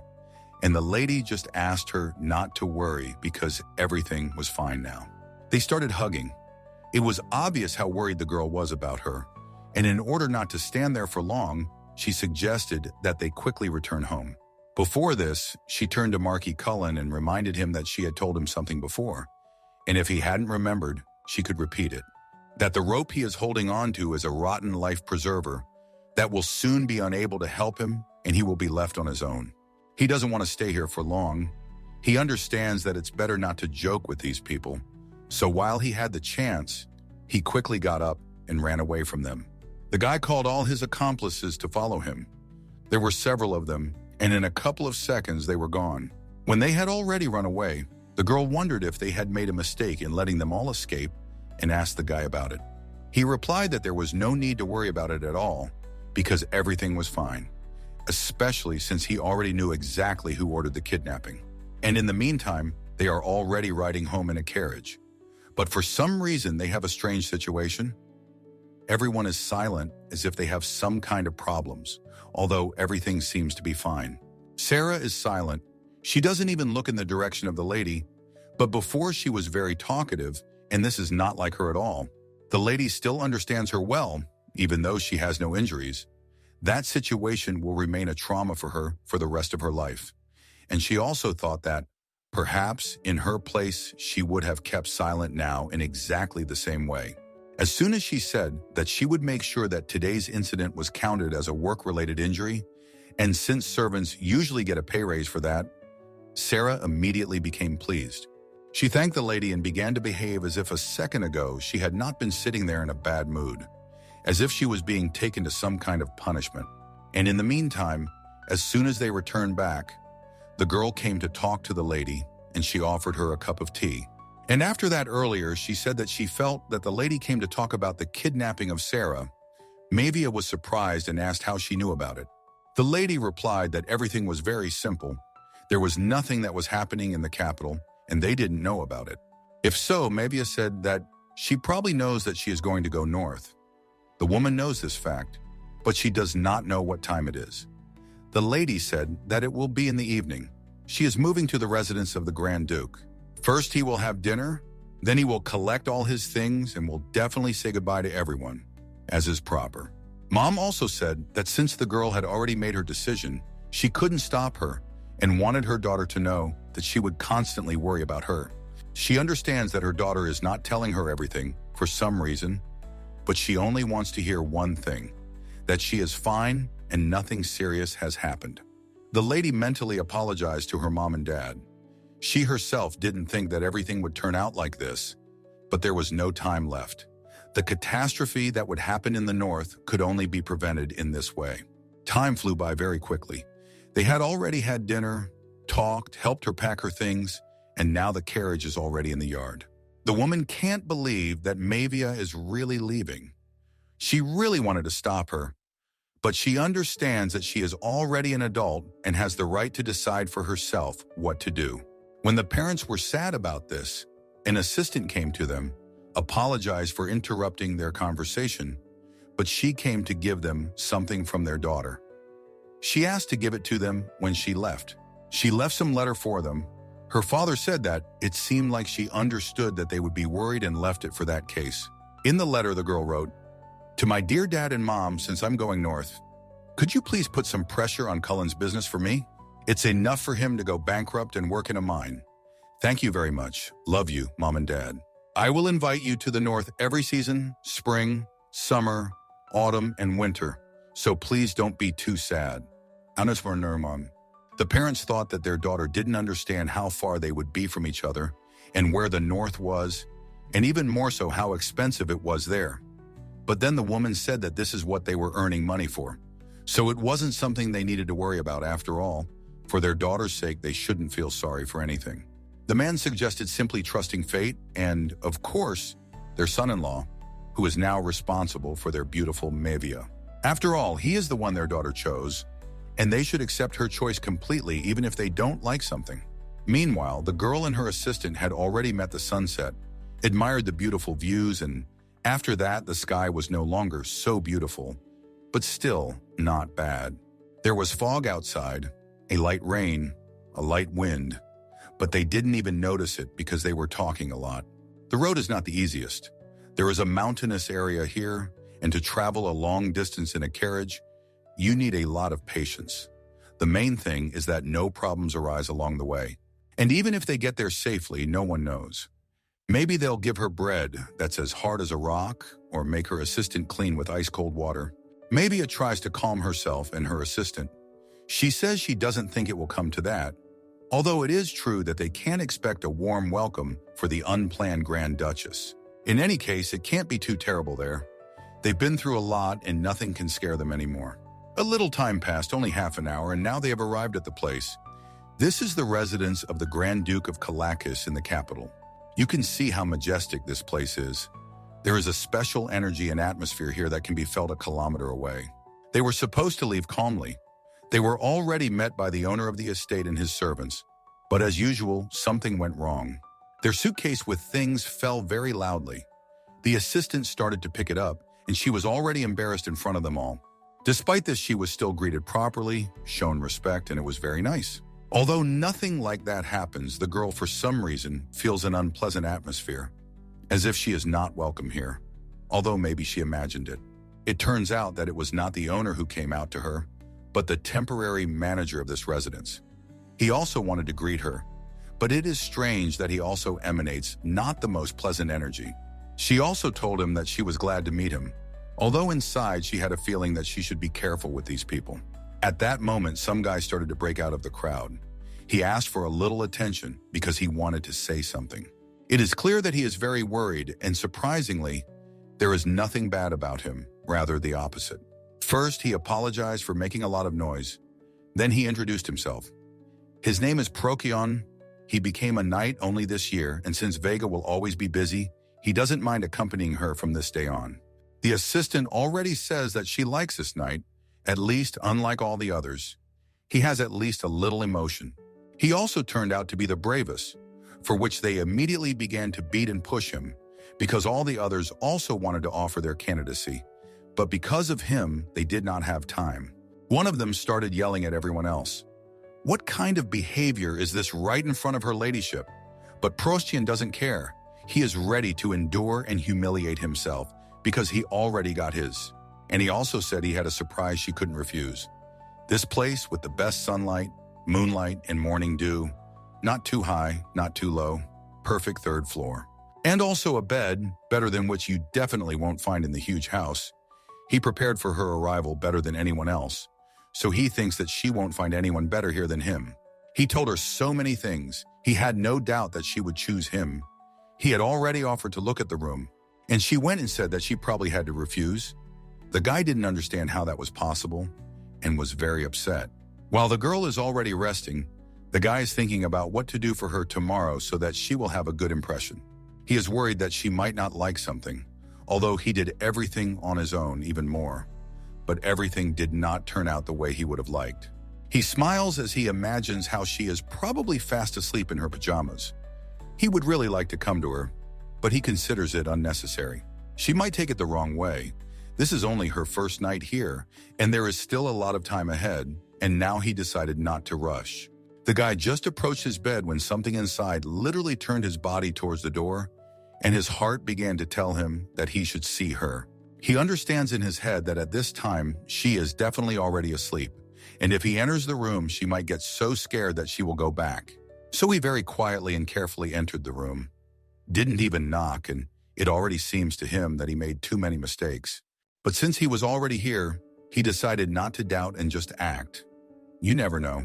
Maybe his heart told him everything was right. It so happened that at that very moment, she was not sleeping, and even when she saw him, she smiled, as if everything was working out for the best. He immediately snapped, started apologizing to her, pretended to be in the wrong room and wished her good night. And when he touched the door handle, Mevia began to hint that he might stay, and that was already interesting. The guy noticeably slowed down, even decided to listen to her, and then she says that he shouldn't even dare run away. She suggests that they just hold hands and fall asleep in the same room. Naturally, he couldn't refuse.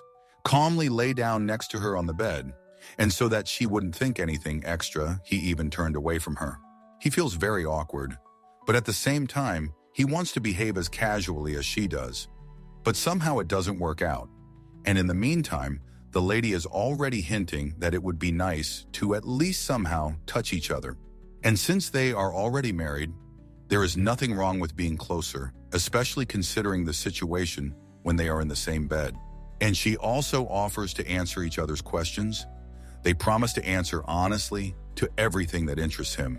The guy asked her just in case if she was sure of her words now, because he might ask something after which he would start to feel embarrassed. Mevia replied that she would not offer twice, and if he had any questions, he could ask right now.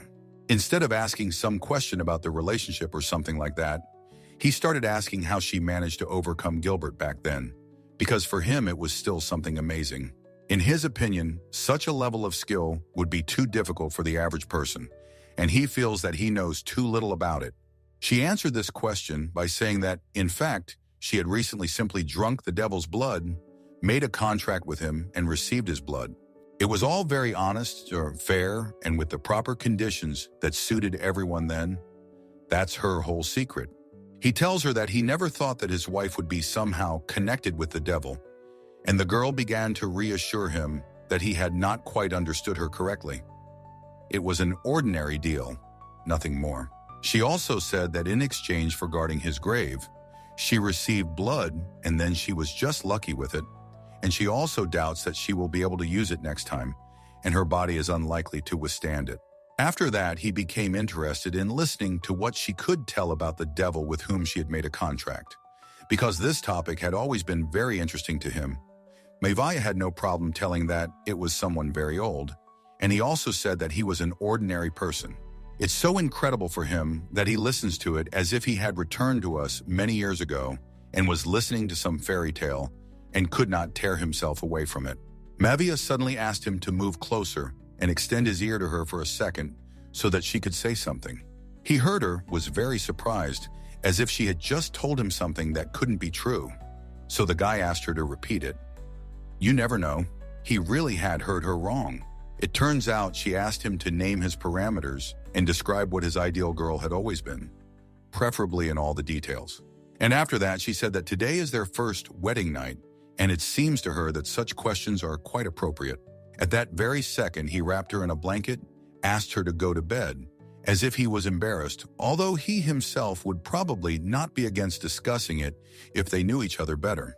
The whole problem is that he is too shy around her, so he ended up spending the night in his room. And in the morning, Mavia feels like she said too much.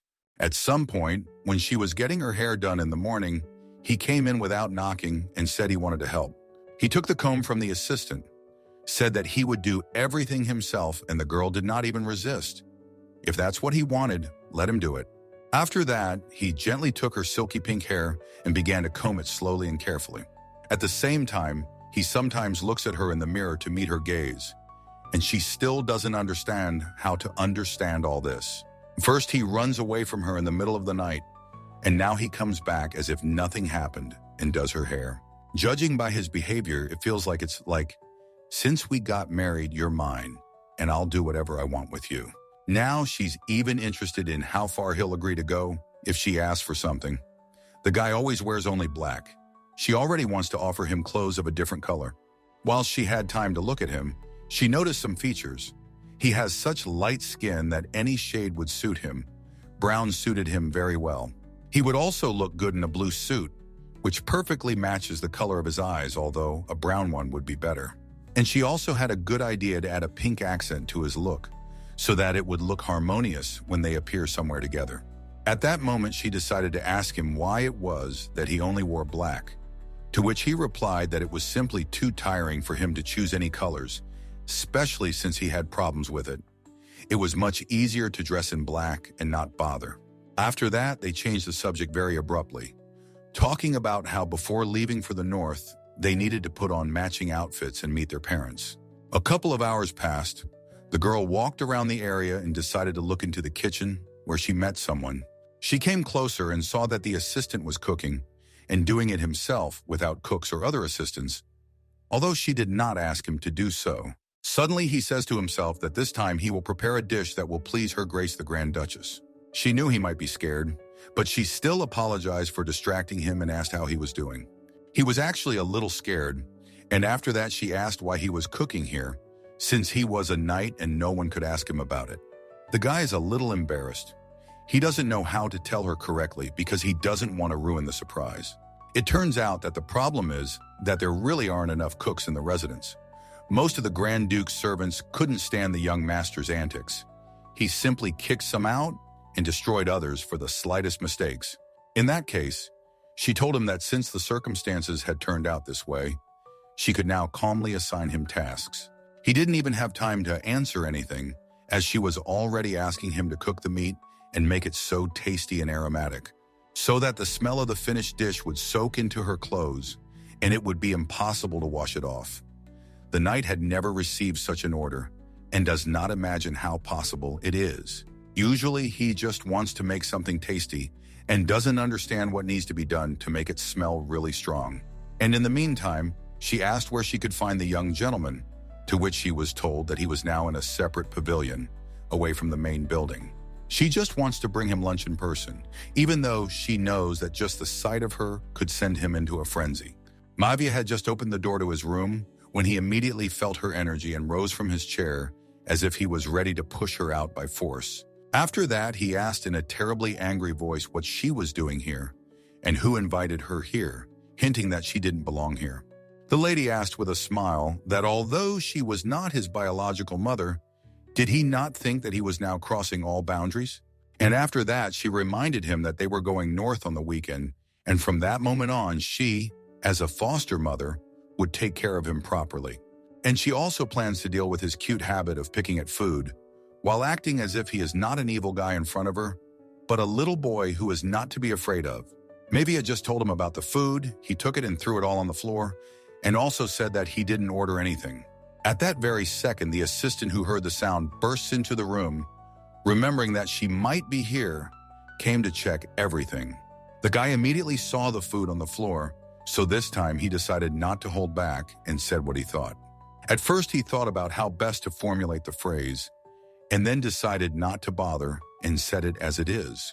that her ladyship herself carried a heavy tray to the real corridor to treat him, and he acts as if he had neither shame nor conscience. From that moment, the girl decided that he had enough of her kindness.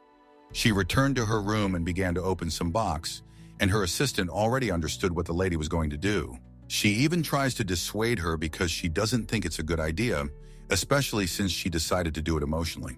Mavia tried to explain that in this world there are people who understand everything in a good way, and there are those who obey, even for a short time, only after you show them who is the boss, and then asked what category she thought Gilbert belonged to. She replied that, of course, everything is clear. He belongs to the second category. But she is worried not only about this, but about how the girl can be sure that this potion has no side effects. After all, if you do something wrong, a person can suffer greatly, and they won't have any medicine for it. Mevia understands everything perfectly, but if you repeatedly take the blood of a monster, side effects cannot be avoided. She also thought about this. But she wants him to understand everything properly so that he knows who he dared to touch and doesn't do it again. Meanwhile, the girl decided not to wait for the next day.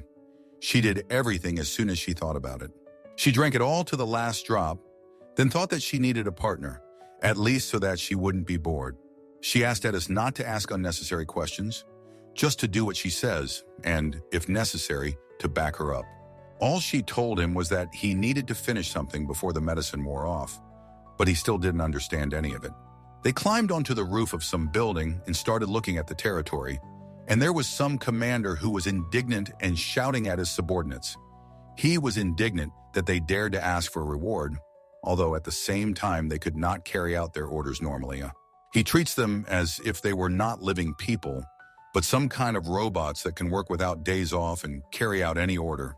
Mevia looks at this and says that, looking at this, she thinks that she is indeed a good boss, and asked if he agrees with this. He's starting to get a little overwhelmed. He doesn't know what to say to that, and she's already asking why he's not answering.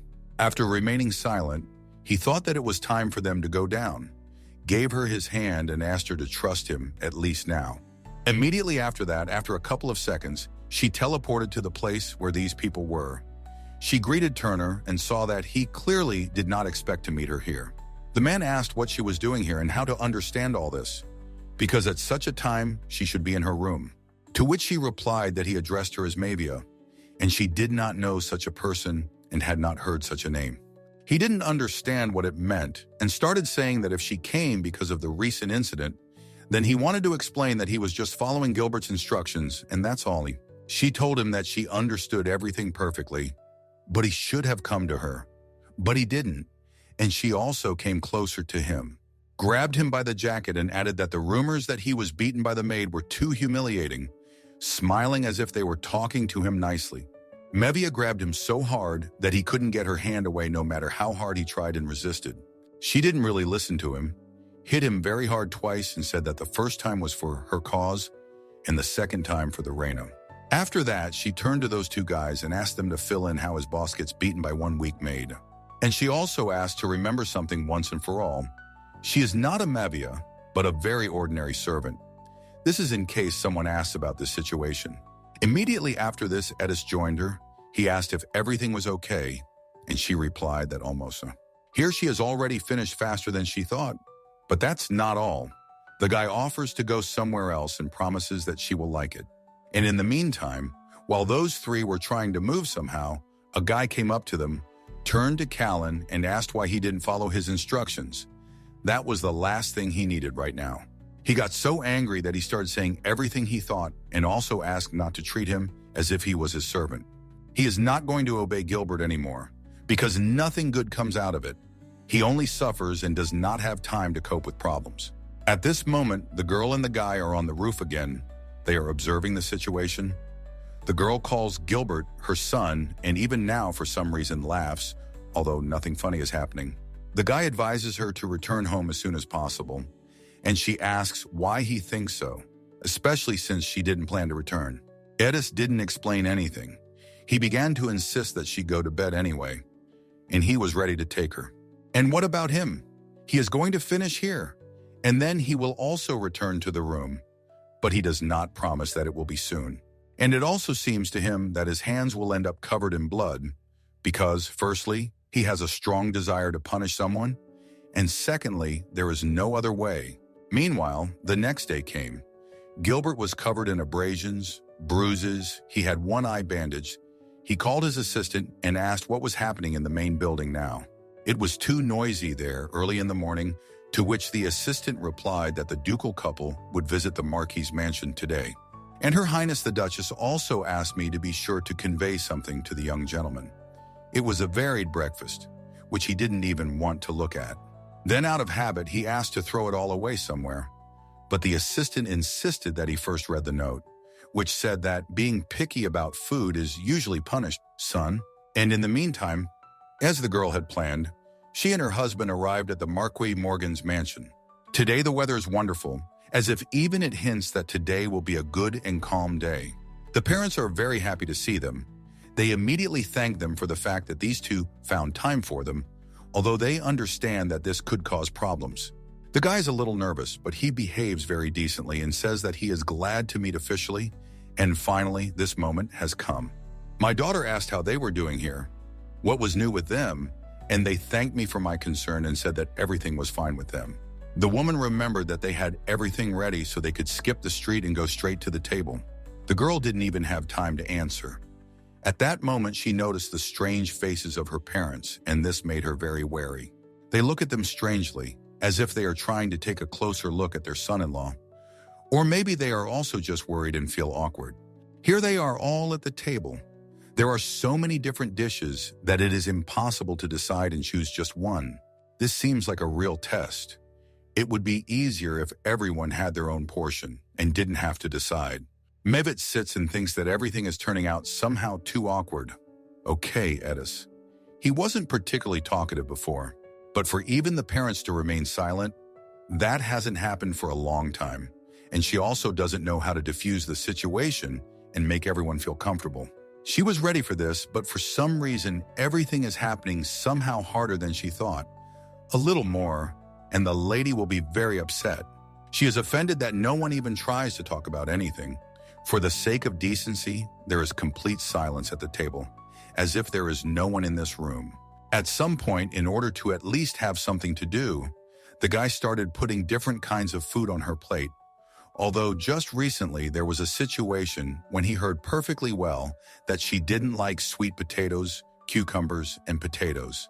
And now he puts all this in large portions, as if he knows nothing about it, which is very strange.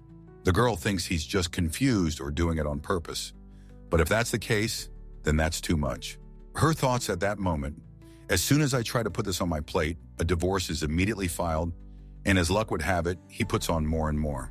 In the meantime, finally one of them spoke, and it was her father.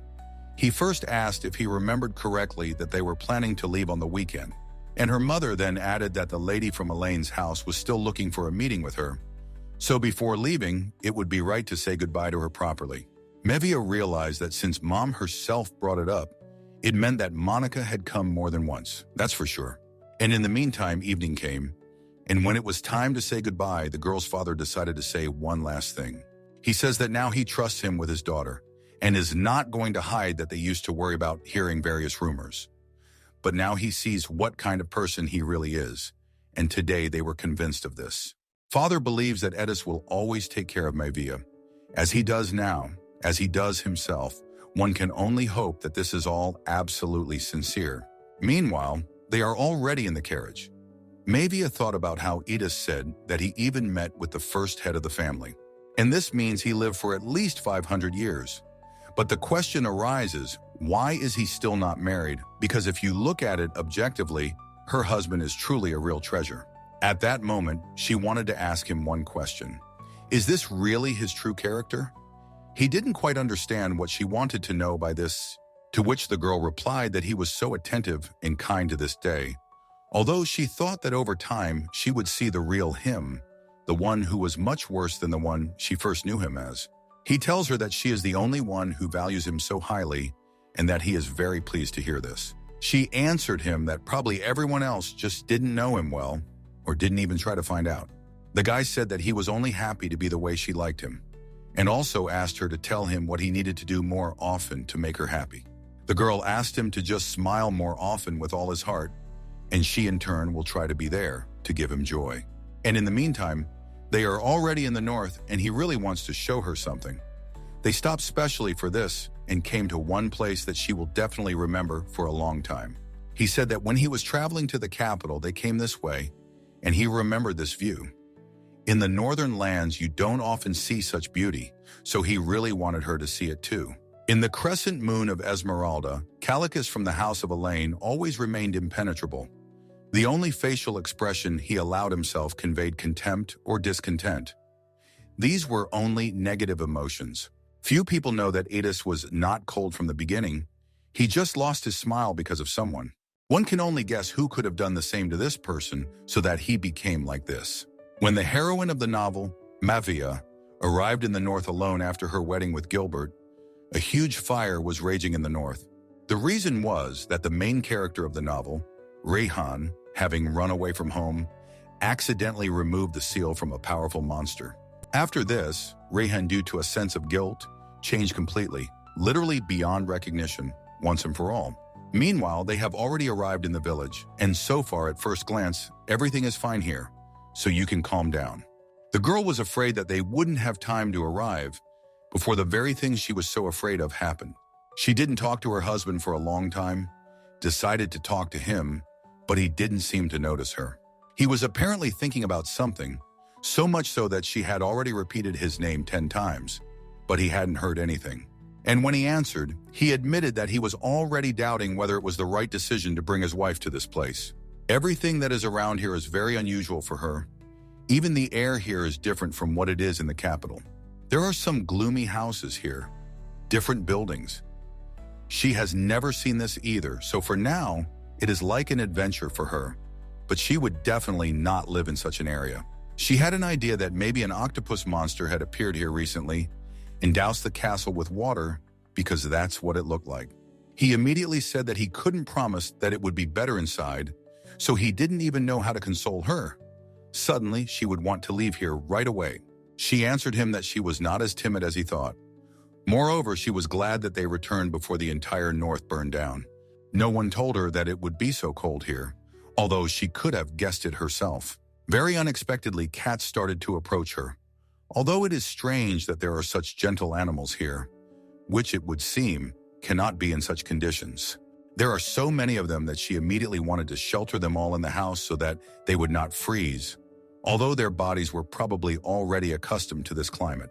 She started asking questions again, the first of them being, could the second young gentleman really love cats? To which the husband replied that he found it hard to believe, rather unlikely. After that, she asked if he meant to say that it turned out that these were his animals, to which he replied that he would not keep such a clumsy creature even if it were a gift. She wanted to tell him that it sounded very wrong, but she restrained herself and kept silent. And after that, she asked again, who then kept all these cats, who was their owner? They literally walked a couple of meters when a boy met them, called Edda's father, and after that, the girl understood everything. The boy came closer, said that he was glad to meet him, and immediately introduced himself as Rahan Calicus. He also said that he was looking forward to seeing me when he could meet the Grand Duchess, and that was very nice. So far, he has made a very good first impression. He has only warned her that he has many shortcomings, but he promised to try hard so she can be lenient with him. It's strange, but Mavia expected to meet a child who doesn't know what politeness and manners are. But in the end, Rahan pleasantly surprised her. It is possible that he is pretending to confuse her. The girl will definitely follow him and find out what he really is. She told him that she also counted on his support and was very keen for them to have a wonderful relationship. At that wonderful moment, a man approached them who immediately ruined everything. He turned to his younger brother to warn that the Grand Duchess was not as good as she might seem, and added that she had been an enemy of their family from the very beginning, and also asked never to trust her. And at that very second, the girl looks at him as if she expected to hear something different from him. Now she will have to explain to the child that all this is not true, when suddenly the husband calmed the child down and immediately put him in his place, protecting Mavia. The girl still doesn't understand where he got so much courage to behave like that in front of his father. A son should know that it's better not to joke around like that with his father because he always reacts to it right away. As soon as the elder brother left, Rahan again approached the lady and asked. They were leaving. Everything that his brother said was true. She immediately started telling him that she and his brother just had a little fight. That's why he says such bad things about her, and it seems to her that everything will be fine soon. Even after these words, the child moved away from her, and the guy asked if children always avoided her. What can I say? If even in her past life the children avoided her in exactly the same way, and she did nothing bad to them? Initially, her goal was to spend the money accumulated from investments, throw crazy parties and deal with Gilbert, or help Rahan grow up without injuries. Meanwhile, Mavia is already taking a bath and still thinking that if this continues, she will never be able to make friends with children his age. She even talked about it with her assistant in case she would give some advice. At that moment, the girl asked if Sarah had forgotten about the gift, and the assistant accidentally misspoke. First called it a bribe, didn't finish the word, and still called it a gift. Mevia was planning to give the baby something during dinner, but Sarah reacted as if she wanted to give advice. She feels that it would be wrong to give the gift they had in mind in the form it is in at the moment. The lady doesn't understand what the problem is. Everyone likes this, and she really doesn't see anything wrong with it. Moreover, she believes that the main thing is the intention and how useful this gift will be, and everything else is not so important. Meanwhile, Edis worked a little, rested, and came to the living room for dinner, as they had agreed. Usually, they rarely eat all together at the same table at the same time, but today is an exception. The child was further surprised and began to remember the last time he sat at the table with his father, except for some holidays. At that moment, the assistant began to bring out each dish in turn, and when the man brought the first portion, the gentleman remembered something and asked not to add onions to one portion, which means that he remembers very well that his wife does not eat certain foods. It's just strange why he then added to her plate exactly everything that she hates, as if he wanted to take revenge for something. But in any case, it doesn't matter anymore. After that, they started talking about whether the older brother would come to dinner, which the father very much doubts, and the boy too. In the end, Edis said that he probably knows the value of his life, so he is unlikely to risk joining. Moreover, Mevia is not one of those who forgives easily, and after these words, the boy thought and asked, does this really mean that the Grand Duchess is stronger than his elder brother, a fencing genius? And this simply does not even fit into his head. He always thought that his brother was the strongest and he couldn't be afraid of anyone. But as it turned out, such a person exists, and now he is in this house. The door opens, Mavia comes in, and at that moment the guy's legs started shaking a little, because until that moment he couldn't imagine what she was like. But now he knows something. She asks if they are very offended that she allowed herself to be late, and then says that as an apology she has prepared, oh, what a gift.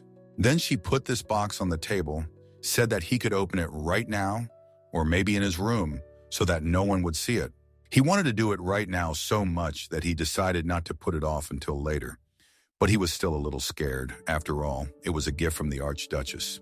Judging by their facial expressions, it seems as if they are now seeing something different and not looking at the same object. Opening the box, he had thoughts. They already lay down, the Duchess did not love him, or maybe he made some mistake. And also, it would be better if he was given the opportunity to ask for forgiveness. The guy even cried a little, and after that, his father immediately asked what was the matter and whether there was something wrong with the gift. As it turned out, the girl gave him a precious stone. It was a real diamond, but for now, it is not entirely clear why he was so upset. She started to tell that it was not just a diamond, it was a black diamond weighing 44 carats. And at that moment, the boy thought that in some country, the number 4 is considered the number of death. The adults didn't even figure out what was really bothering the child. His father only asked her how long she had been communicating with children. He thought that was the issue, but how wrong he was. The lady also said that they should trust her taste, because this black diamond is valuable in itself as a jewel, and it will definitely come in handy in the future. She even wrote a handwritten letter, which she put in this box, and also said that she just wanted to make him happy and get closer to him. The boy thanked her for this gift and promised that he would keep this diamond and would not allow anyone to touch it. But in fact, he was afraid of attracting a curse to himself by touching this stone. And in the meantime, since all the food is already on the table, Edith suggests that they eat first while nothing gets cold and then talk. All this time, While they were sitting at the same table, he was tormented by thoughts about whether what he heard earlier was really true. The boy tried to finish eating very quickly, then ran up to his brother and asked him to stop so they could talk about something. He had a lot of questions. Firstly, he wants to know what his brother meant when he said that the Duchess was their enemy. He wants to know about it in as much detail as possible. The guy started to get indignant that his brother doubted his words and also said that he should have listened to him the first time. It so happened that this conversation was accidentally overheard by a knight, Procyon. He dared to approach, address the master, and say that he should not introduce unnecessary doubts into the head of the younger master. After that, he said that all the bad things he heard about the girl were not true, and he could prove it to him. At the very least, he can say that her ladyship is a very kind person, and she is also beautiful, and the proudest aristocrats of the capital unanimously recognize her as the most outstanding girl. In addition, they say that in addition to her appearance, she has enormous wealth earned through unofficial channels. Then he realized that it was unnecessary. It was possible to do without this information, but it was too late. He had already said everything anyway. The boy is still inclined to believe that she is not as good as they say, and for now he is on his older brother's side. In the end, a couple of hours passed. Everyone decided that they were not full and thought about getting together again. At the table, Rahan thought that she was the ruler of the shadow quarters of the capital, who could destroy his brother at any moment. That's why it was so easy for her to get such sinister things. The boy knew how wrong he was. Everything would have been much easier. He ate a little, pretended that he had a stomach ache, so that he could finally get out of here and be alone. The girl even stood up from her seat. She said that, from the very beginning, she noticed that the boy was not feeling well and decided to cheat him, although she does not even suspect how much he might be against it. After this, the lady asked the butler to bring something for the young gentleman's stomach to the bedroom and asked the nanny if he had any chronic illnesses. She also asked to change the blanket to a warmer one. Rahan began to hint to his father that this was too much, and he explained that the girl was doing everything with the purest intentions. However, she took the gift, promised to take care of it, but for him it all looks very dubious. Through his eyes, it looks as if Mafia is a villain hiding behind the appearance of a sweet girl, and it seems to him that he has already exposed her, but in fact, he just made something up and has no idea how wrong he is and how kind she really is. Meanwhile, they had already come to his bedroom. She asked him if she could stay here, and since they had already entered, of course, he did not kick her out. They went to the sofa, where the cat was resting peacefully, and Rahan decided to chase her away, and as the girl understood, her name was Isabel. She remembered how she wanted a kitten like this as a child, and started playing with it. But the boy warned her in horror that Isabel could usually scratch strangers, so it was better to be careful with her. During this time, she even managed to take her in her arms. It doesn't seem like Isabel was against it, and for Rahan, this is very surprising. He thought that the cat would start to get upset, scratch everyone around, run around the room, but she was calmer than ever before. After all, the girl also found out that in this house there is a special assistant who takes care of cats. Her name is Daisy, and also each cat has its own room, and if you put them in the hallway, they will be able to get to their room themselves and you don't have to see them off. In order to finally be alone, he began to hint that it was time for her to leave, said that she was probably tired by now and that it probably wouldn't hurt her to rest. He also said that he himself was going to lie quietly in bed and promised to take any medicine that the nanny would bring him. For some reason, she decided that it would be better if she stayed with him for a while. And when he heard this, he really wanted to say that. In fact, he was trying to kick her out, but she did not understand the hints. Mavia decided to have a heart-to-heart talk with him, told him that in fact she doesn't understand children well, doesn't know how to find an approach to them, and she never had the opportunity to fix it. And also maybe she won't be particularly useful, but at least until the nanny arrives, she wants to stay close, even for a couple of minutes. It is very important for her to hear that this will not bother him in any way, and that he is only happy to spend this time with her, so that the girl wouldn't be offended even though he thought otherwise. But he still said that of course he wasn't against it, and on the contrary he would only be glad. Mavia tries to talk to him as gently as possible, so that there is nothing he doesn't like about her. To begin with, she asked him to lie down in bed, made sure his legs were covered with a blanket and he was warm, and in fact, he even liked it. She has such a soft and gentle voice that it is very calming when suddenly the boy asked if he could ask her one question. He is interested to know how she met his father because he very rarely leaves the house, almost never, and how it happened that one day he met a girl and married her. She didn't hide anything from him. First, she remembered how it all started and began to tell him that they first met in the Imperial Palace. He came to punish the man who was going to harm her. Then she thought that since she was telling the child about this, it would be better to tell everything in general terms, without details that might be unnecessary. She told him until the end, and then asked if he had any more questions, because while there was time, she would be happy to tell him something to become even closer. He wants to know if his father will come tomorrow because, as far as he knows, he has too much work lately. Rahan enjoyed having dinner with him. He perceived that moment as some kind of holiday. Mavia promised to organize some kind of meeting, but for this, the child needs to prepare and at least take all the medications that will be offered to him. Just as they were talking about the need to think about the image in advance, the nanny came, and they decided to talk about it later. The girl was upset because she wanted to read the theme of fairy tale, and he replied that it could be done tomorrow. You just need to tell the nanny about it in advance. After that, they said goodbye, wished each other good night. She left calmly, and he was very happy about it. Although he promised that he would take all the medicine, when the nanny offered just a couple of pills, he replied that everything was fine, and he felt great. The Archduchess is truly an amazing person for him. Everyone either worships their father or fears him, but she is not at all. He thinks that this is probably true because the girl is so strong that she can crush even his brother and rules the shadow world of the capital. This still scares him a lot, and the gift she gave him also looks quite sinister.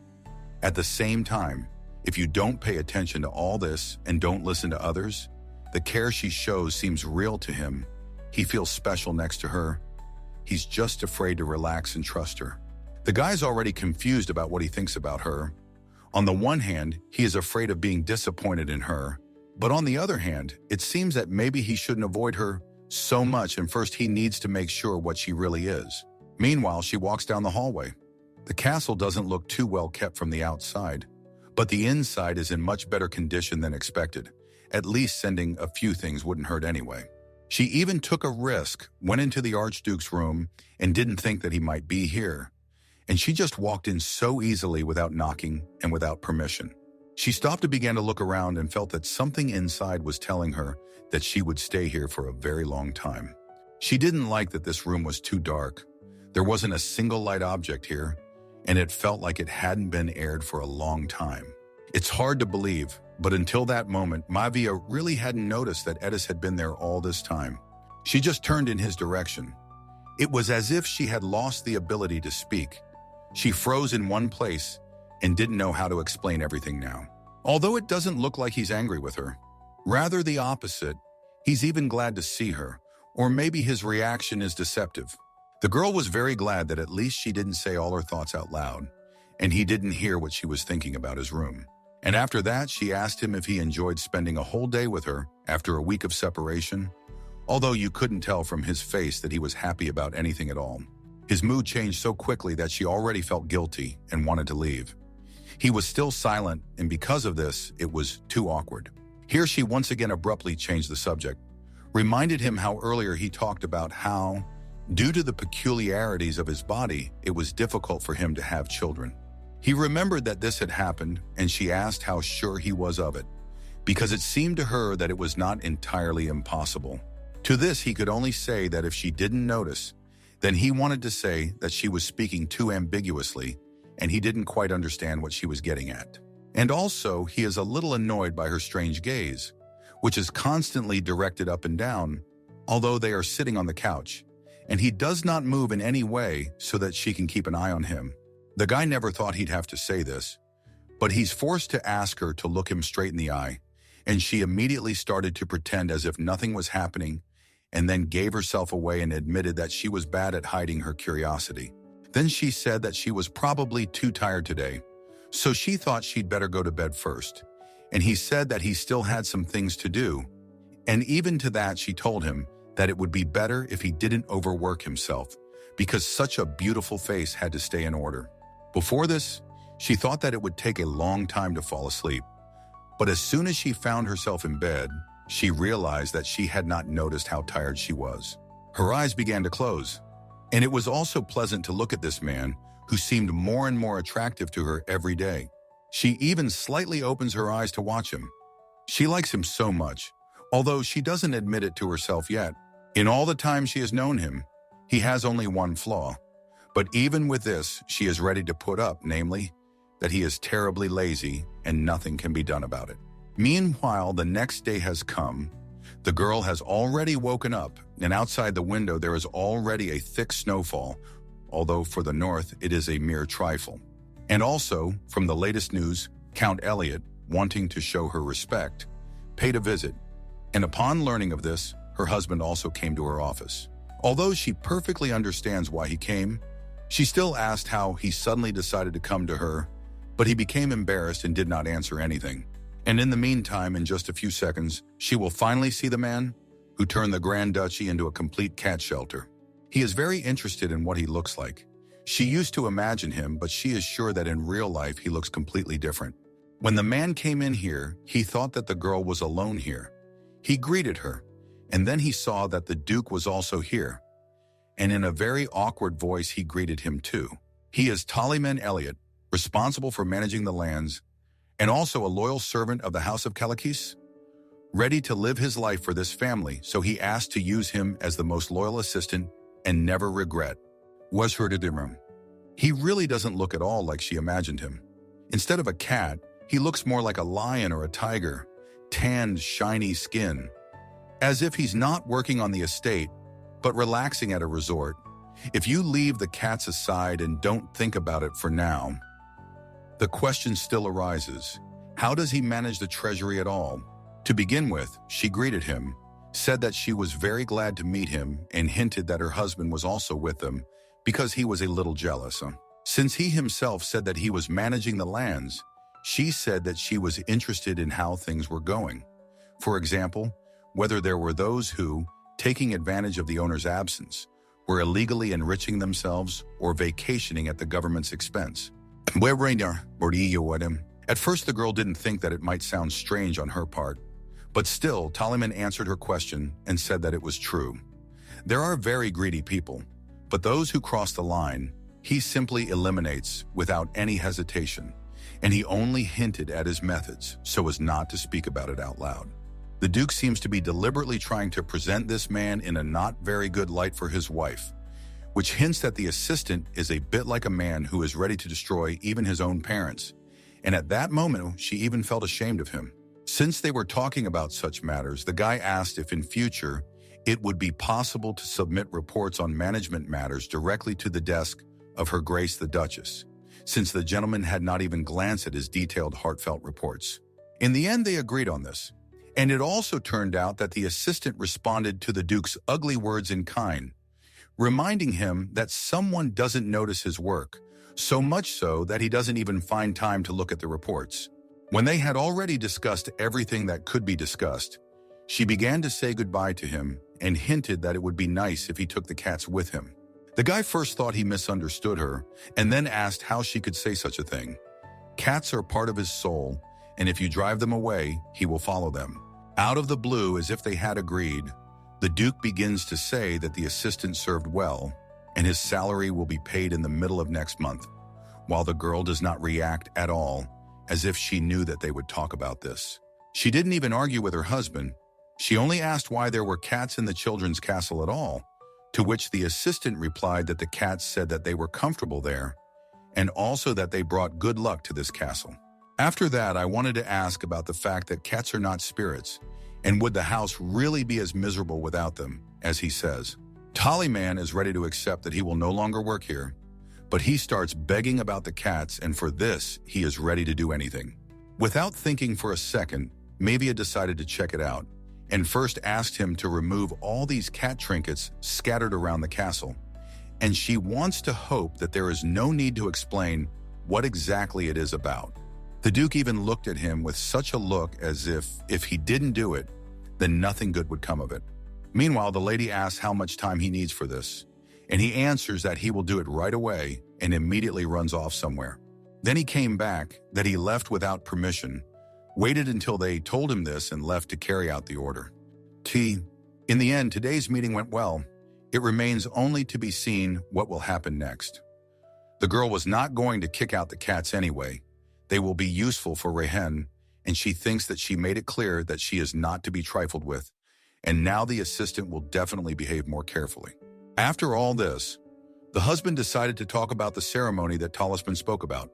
He wants to apologize for not explaining anything to her earlier, and since the Duchess has not been in the Calicum house for so long that he completely forgot about this ceremony. In fact, the girl understands him, but still, I would like to know what kind of ceremony it is and what it is about. The guy answered that everything is simple. On the night when the moon disappears, you need to climb the first tower, and at that very second, for some reason, she did not let him finish, and said that she would better clarify the details with the second young gentleman, and asked if it would be possible to bring him here for a minute later. To which he replied that she could do whatever she wanted. After all, he trusted her, and, at the very least, she was his wife, who had the right to decide some things herself. Meanwhile, she had already come to the child, apologized for warning and coming so suddenly, but he said that everything was fine, and he was glad to see her. Then she told him that she really needed his help, and it would be nice if he listened to her. She started telling him that they said that you need to go through a traditional ceremony in the first tower, but she doesn't know anything about it, and she would feel better if he gave her advice. So that's why she came.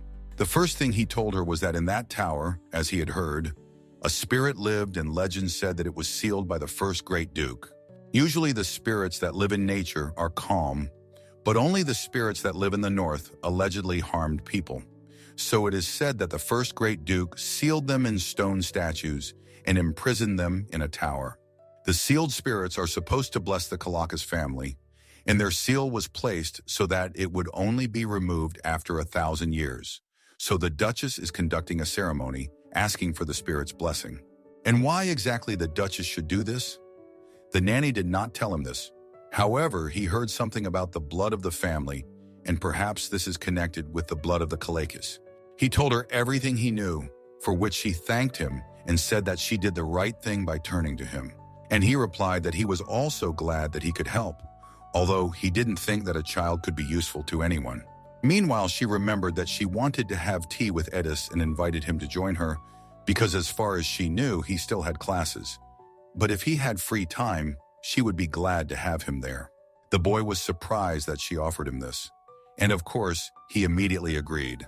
But first he needed to change into some new clothes. At this time, she decided to wait for him in the corridor, and also thought about what a wonderful child he is. So sincere, bright, she doesn't even see a single flaw in him. This time she became even more convinced that as an adoptive mother, she must win his trust by any means necessary, even if it is impossible or very difficult. I'll have to somehow protect him from his older brother's bullying and arrange more frequent meetings with Edis, and maybe, if I do everything right, he'll remain pure and innocent, just like he is now. Just as she was thinking about it, Rahan appeared next to her looking stunning. The sparkle of his gold jewelry, his hair expertly styled. One look was enough to understand the depth of his feelings for his father. He seemed to be genuinely enjoying having tea with him, finally showing childish spontaneity. Even the look with which he looked at her lost its former wariness, and this cannot but please. After half an hour of tea, the head butler took the boy to his next classes. They said goodbye to the child and were left alone. The husband is very interested to hear what she heard from the child regarding spirits. He restrained himself from asking about it in front of him, and he succeeded, and now they can finally talk about it calmly. Mevia said that the spirits sealed by the first duke, they involuntarily served the house of Kalakas, bringing blessings, and the reason why only the Duchess participates in the ceremony, because they can take revenge on the descendants of the one who imprisoned them. Everything turned out to be very logical. Then she looked out the window, noticed that the weather wasn't the best today, but since they were already doing this, it was better to finish it quickly, and then asked if she offered to go together, would he join her? The guy replied that it goes without saying, especially since she always remembers to accompany him whenever he goes out and he doesn't even know whether to thank her for it. After that, she had another question. Would he really join her if she offered to inspect the property later? He said that it was not difficult at all to accompany her, but he was curious about what role she had defined for him. Mevia became embarrassed and said that when they meet him next time, then she will definitely answer him this question.